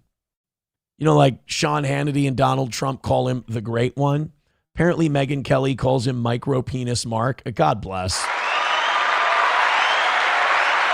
Protect Megyn Kelly. Mark Levin tweeted yesterday, "Poor Megyn Kelly, an emotionally unhinged, lewd, and petulant wreck. She's completely revealed and destroyed herself. She's everything people say she is, but much worse. She's never an intelligent, thoughtful, or substantive comment. Utterly toxic." And then Megyn Kelly, who's got more balls than Mark Levin does, tweeted back, "Micro Penis Mark. and then tagged him because you got to. You got to let people know what their new nicknames are. Micro Penis Mark thinks he has the monopoly on lewd. He tweets about me obsessively in the crudest, nastiest terms possible. Literally more than some stalkers I've had arrested. He doesn't like it when women like me fight back because of his micro penis. Damn. I mean, I'll say this. It doesn't take a big dick to go sentence other people's kids to go fight for a war you want for the country you have your deepest allegiance to, which is Israel. So then Mark Levin responded, busy Sunday morning for Megyn Kelly. She wakes up and has micro penis on her mind. Suffice to say, if it talks like a harlot and posts like a harlot, well, you know the rest. Shalom. Shalom. Speak American in this country, son. So apparently now, like, I like that this fight is happening between two older people, but Megyn Kelly's still younger than Mark Levin because, like, Mark Levin is using, like, medieval and so like, you're a harlot, you're a wench. She's like, you got a small dick, N-word. Megyn Kelly still got a little bit of that youthful exuberance in her. So then this John Root said, you just proved his point that you are emotionally unhinged, lewd, and childish with this response. This is fighting back? Yikes. Shut up, queer. Get out of there. Who the fuck is John Root? MAGA commentator John Root. Shut the fuck up.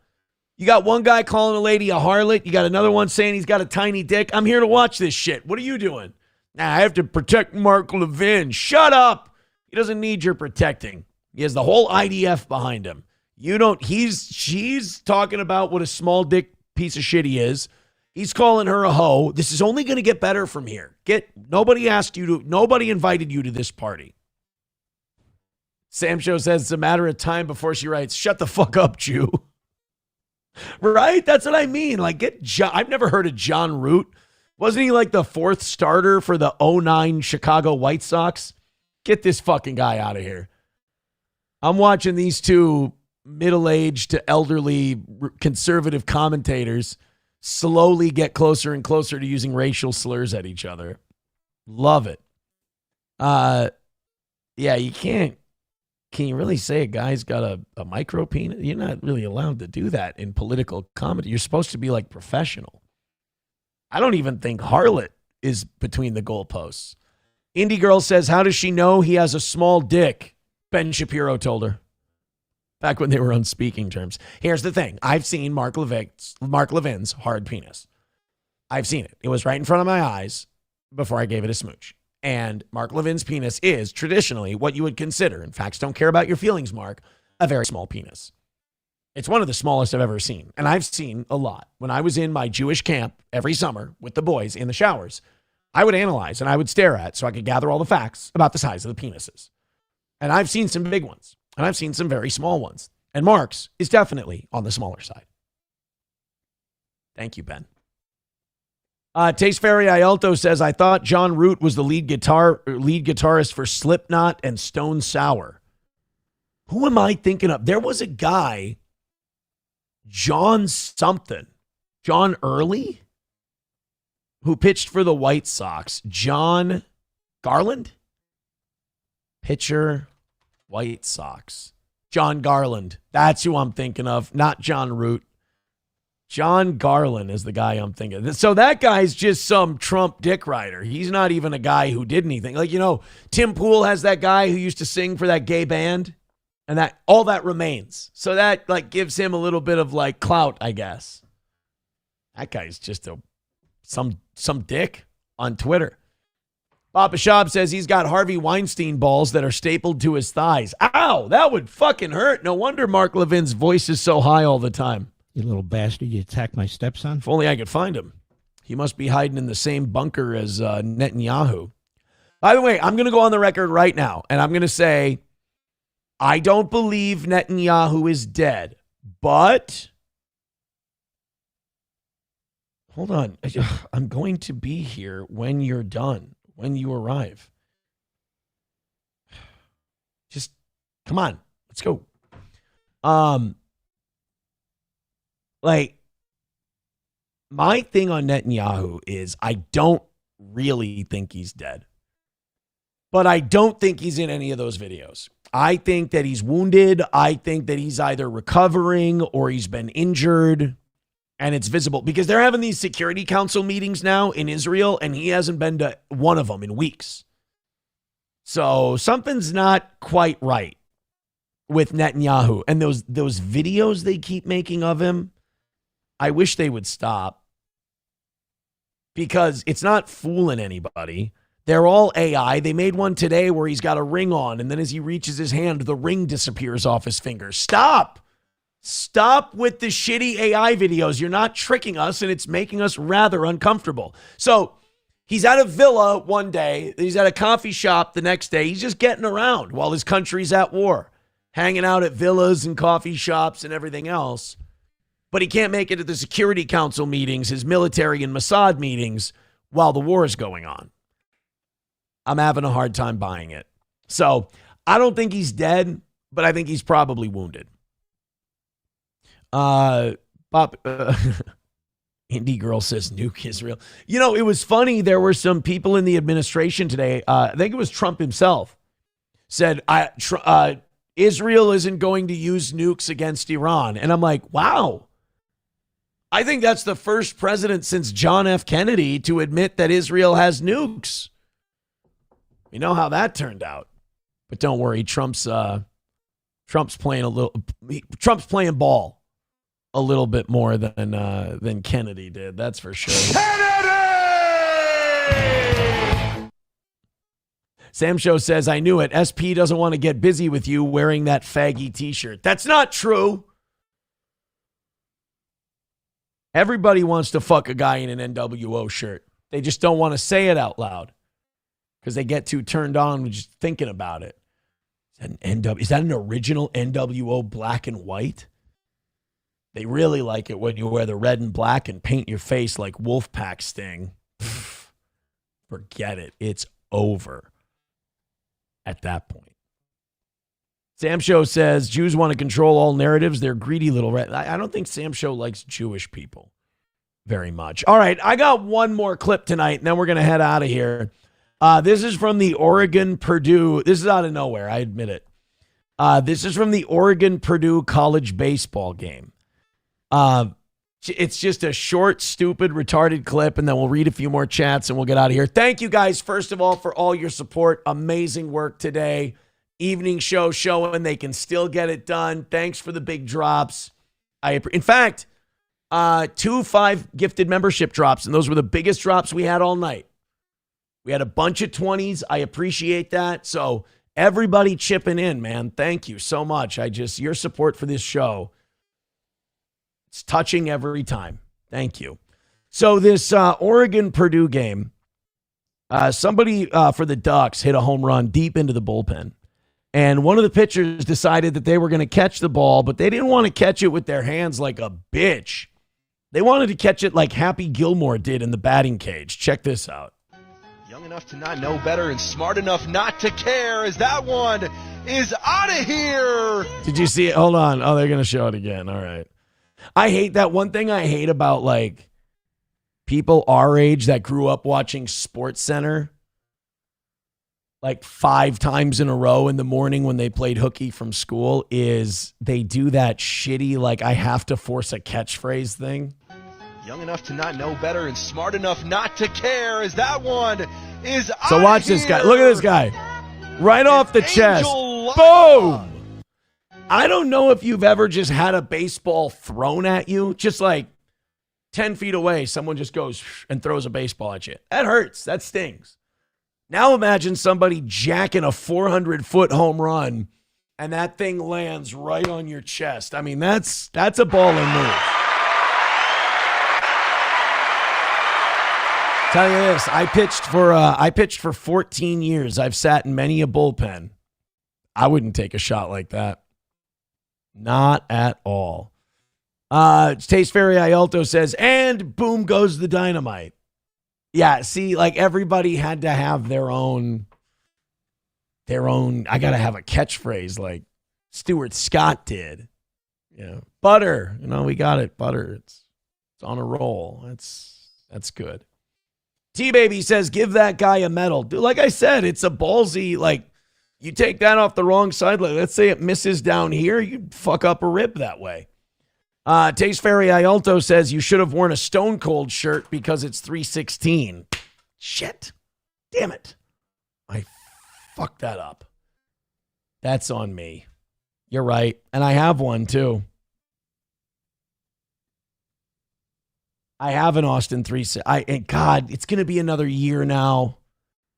I'm just looking at the clock, and there's no bringing this one back. Shoot. Adam Simon says, I've never donated less and felt better. Hey, that just means that you can save it for a show where we're really going to need you, buddy. Thank you very, very much. All right. Let's find somebody to raid. Thank you guys very much for getting us up over 300 this evening as well. This was just an awesome start to the week, man. Just an awesome start to the week. Who's out there making noise? Let's see. The Tom Lappley podcast? That sounds like where we're going, boys and girls. And we have the same tactical positions as they do. They're dead too. But we're gonna everybody's fucking dead. This guy's intense. All right, you guys tell me if you like this guy. Sam Show says, am I going to get banned again? I think he's mega. You might. I think he's mega. The Tom Lappley podcast. Let's check it out. You guys go talk to him. I'm going to send you over there. I'll be back tomorrow morning at 6 a.m. Johnny will be back tomorrow as well. 2 goals, 2 knocked out, 1 of them on time. We appreciate all of your support. Take it easy and have a great rest of your night.